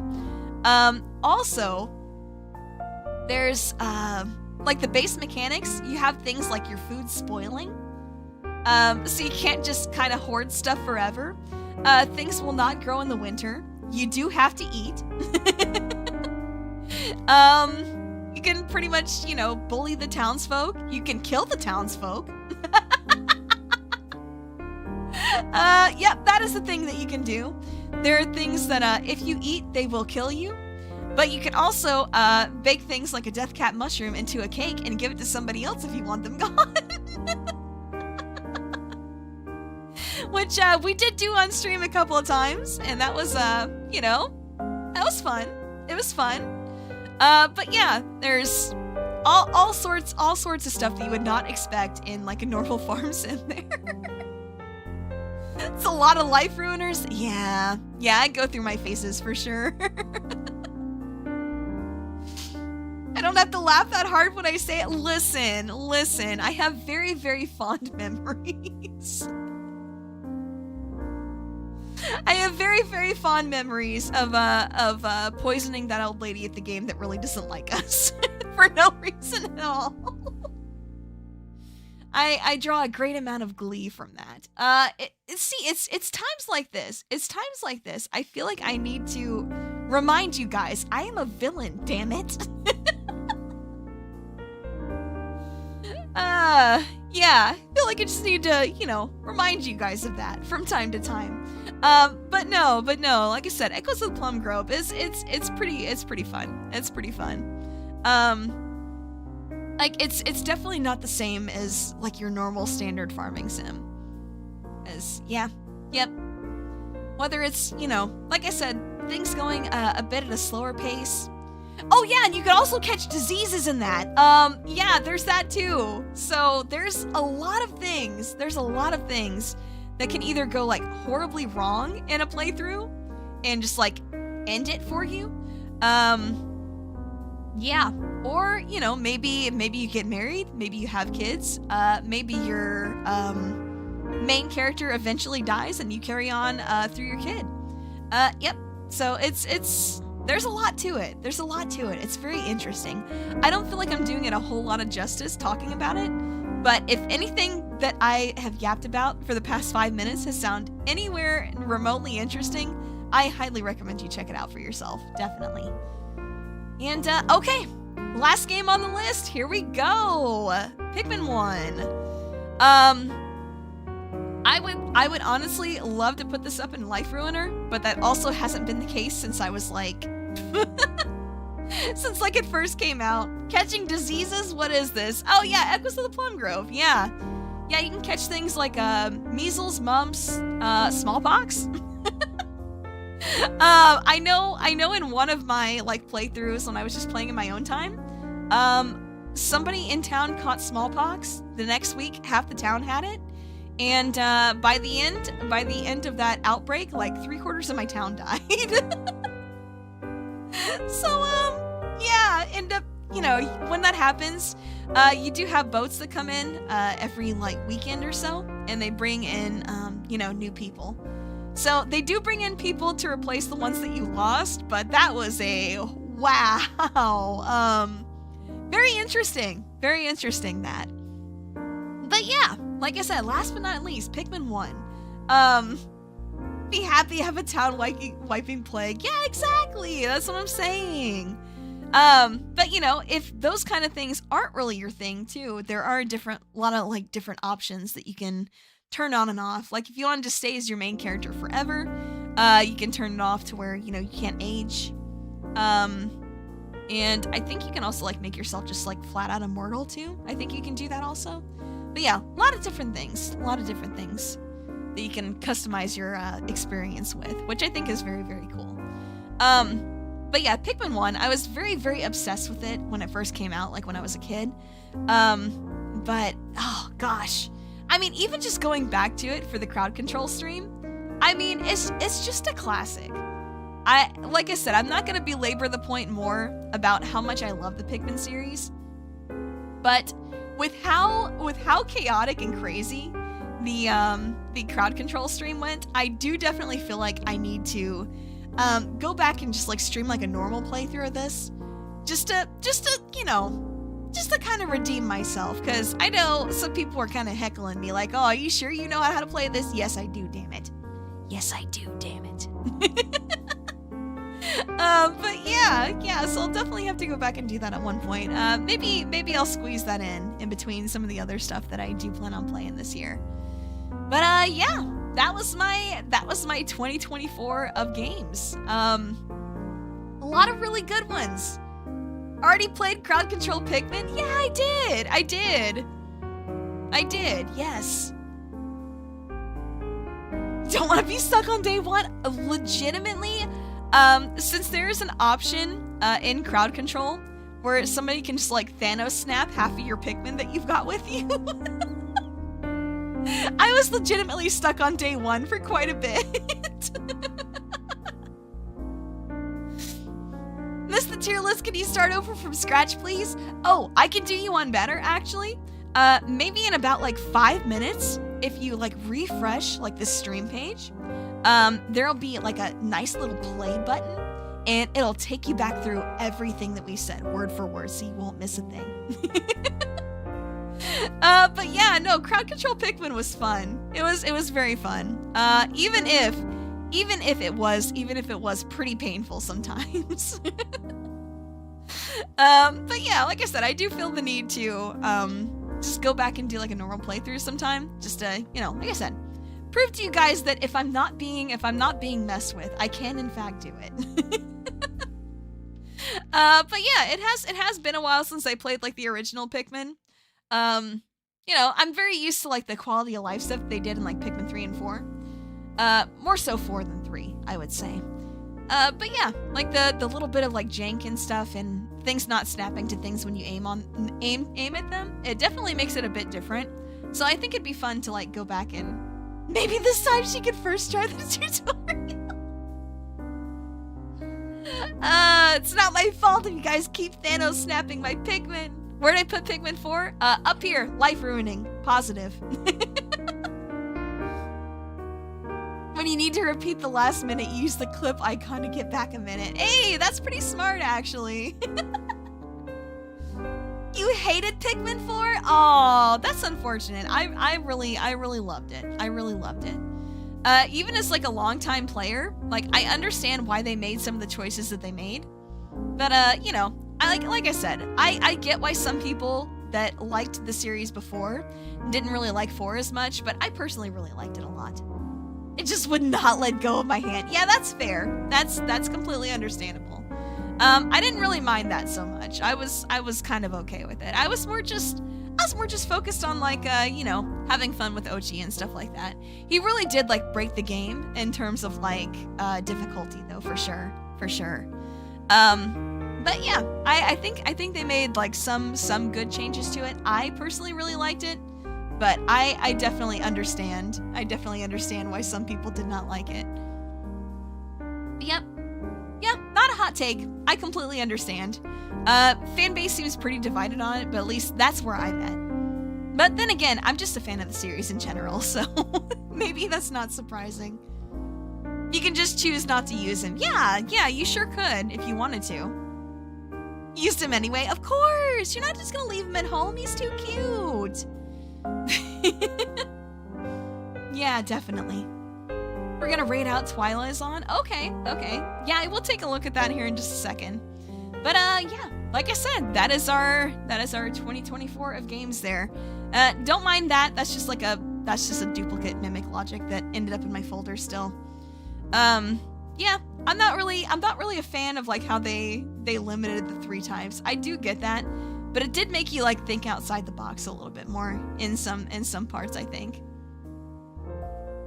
It's the mimic game logo. Yeah. I don't know. I had a really good time just, you know, reminiscing about all the different stuff that we did this past year. And I'm looking forward to whatever this year has to bring. And yeah, I hope you guys are too. Whether you agree with my tier list here or not. But yeah, most of the things that I played, I really enjoyed in some way or another.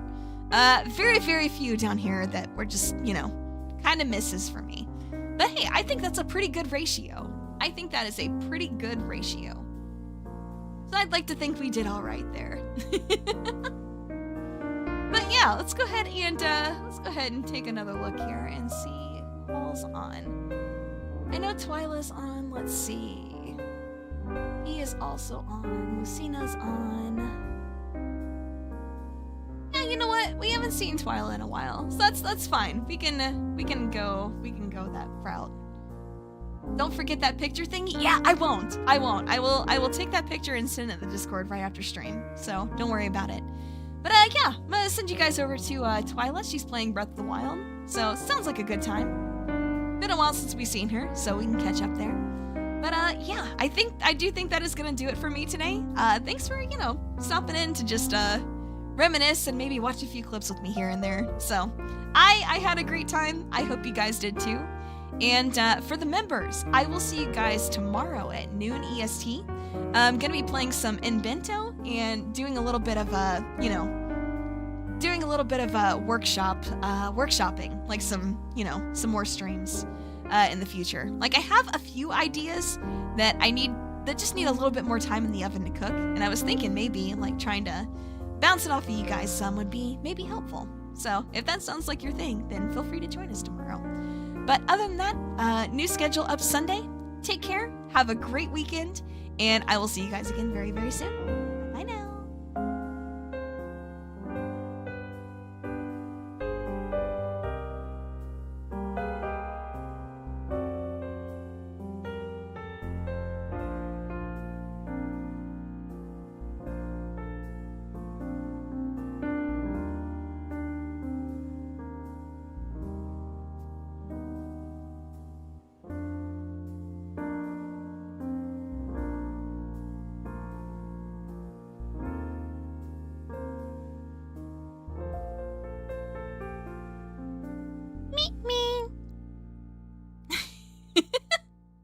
Night, everybody.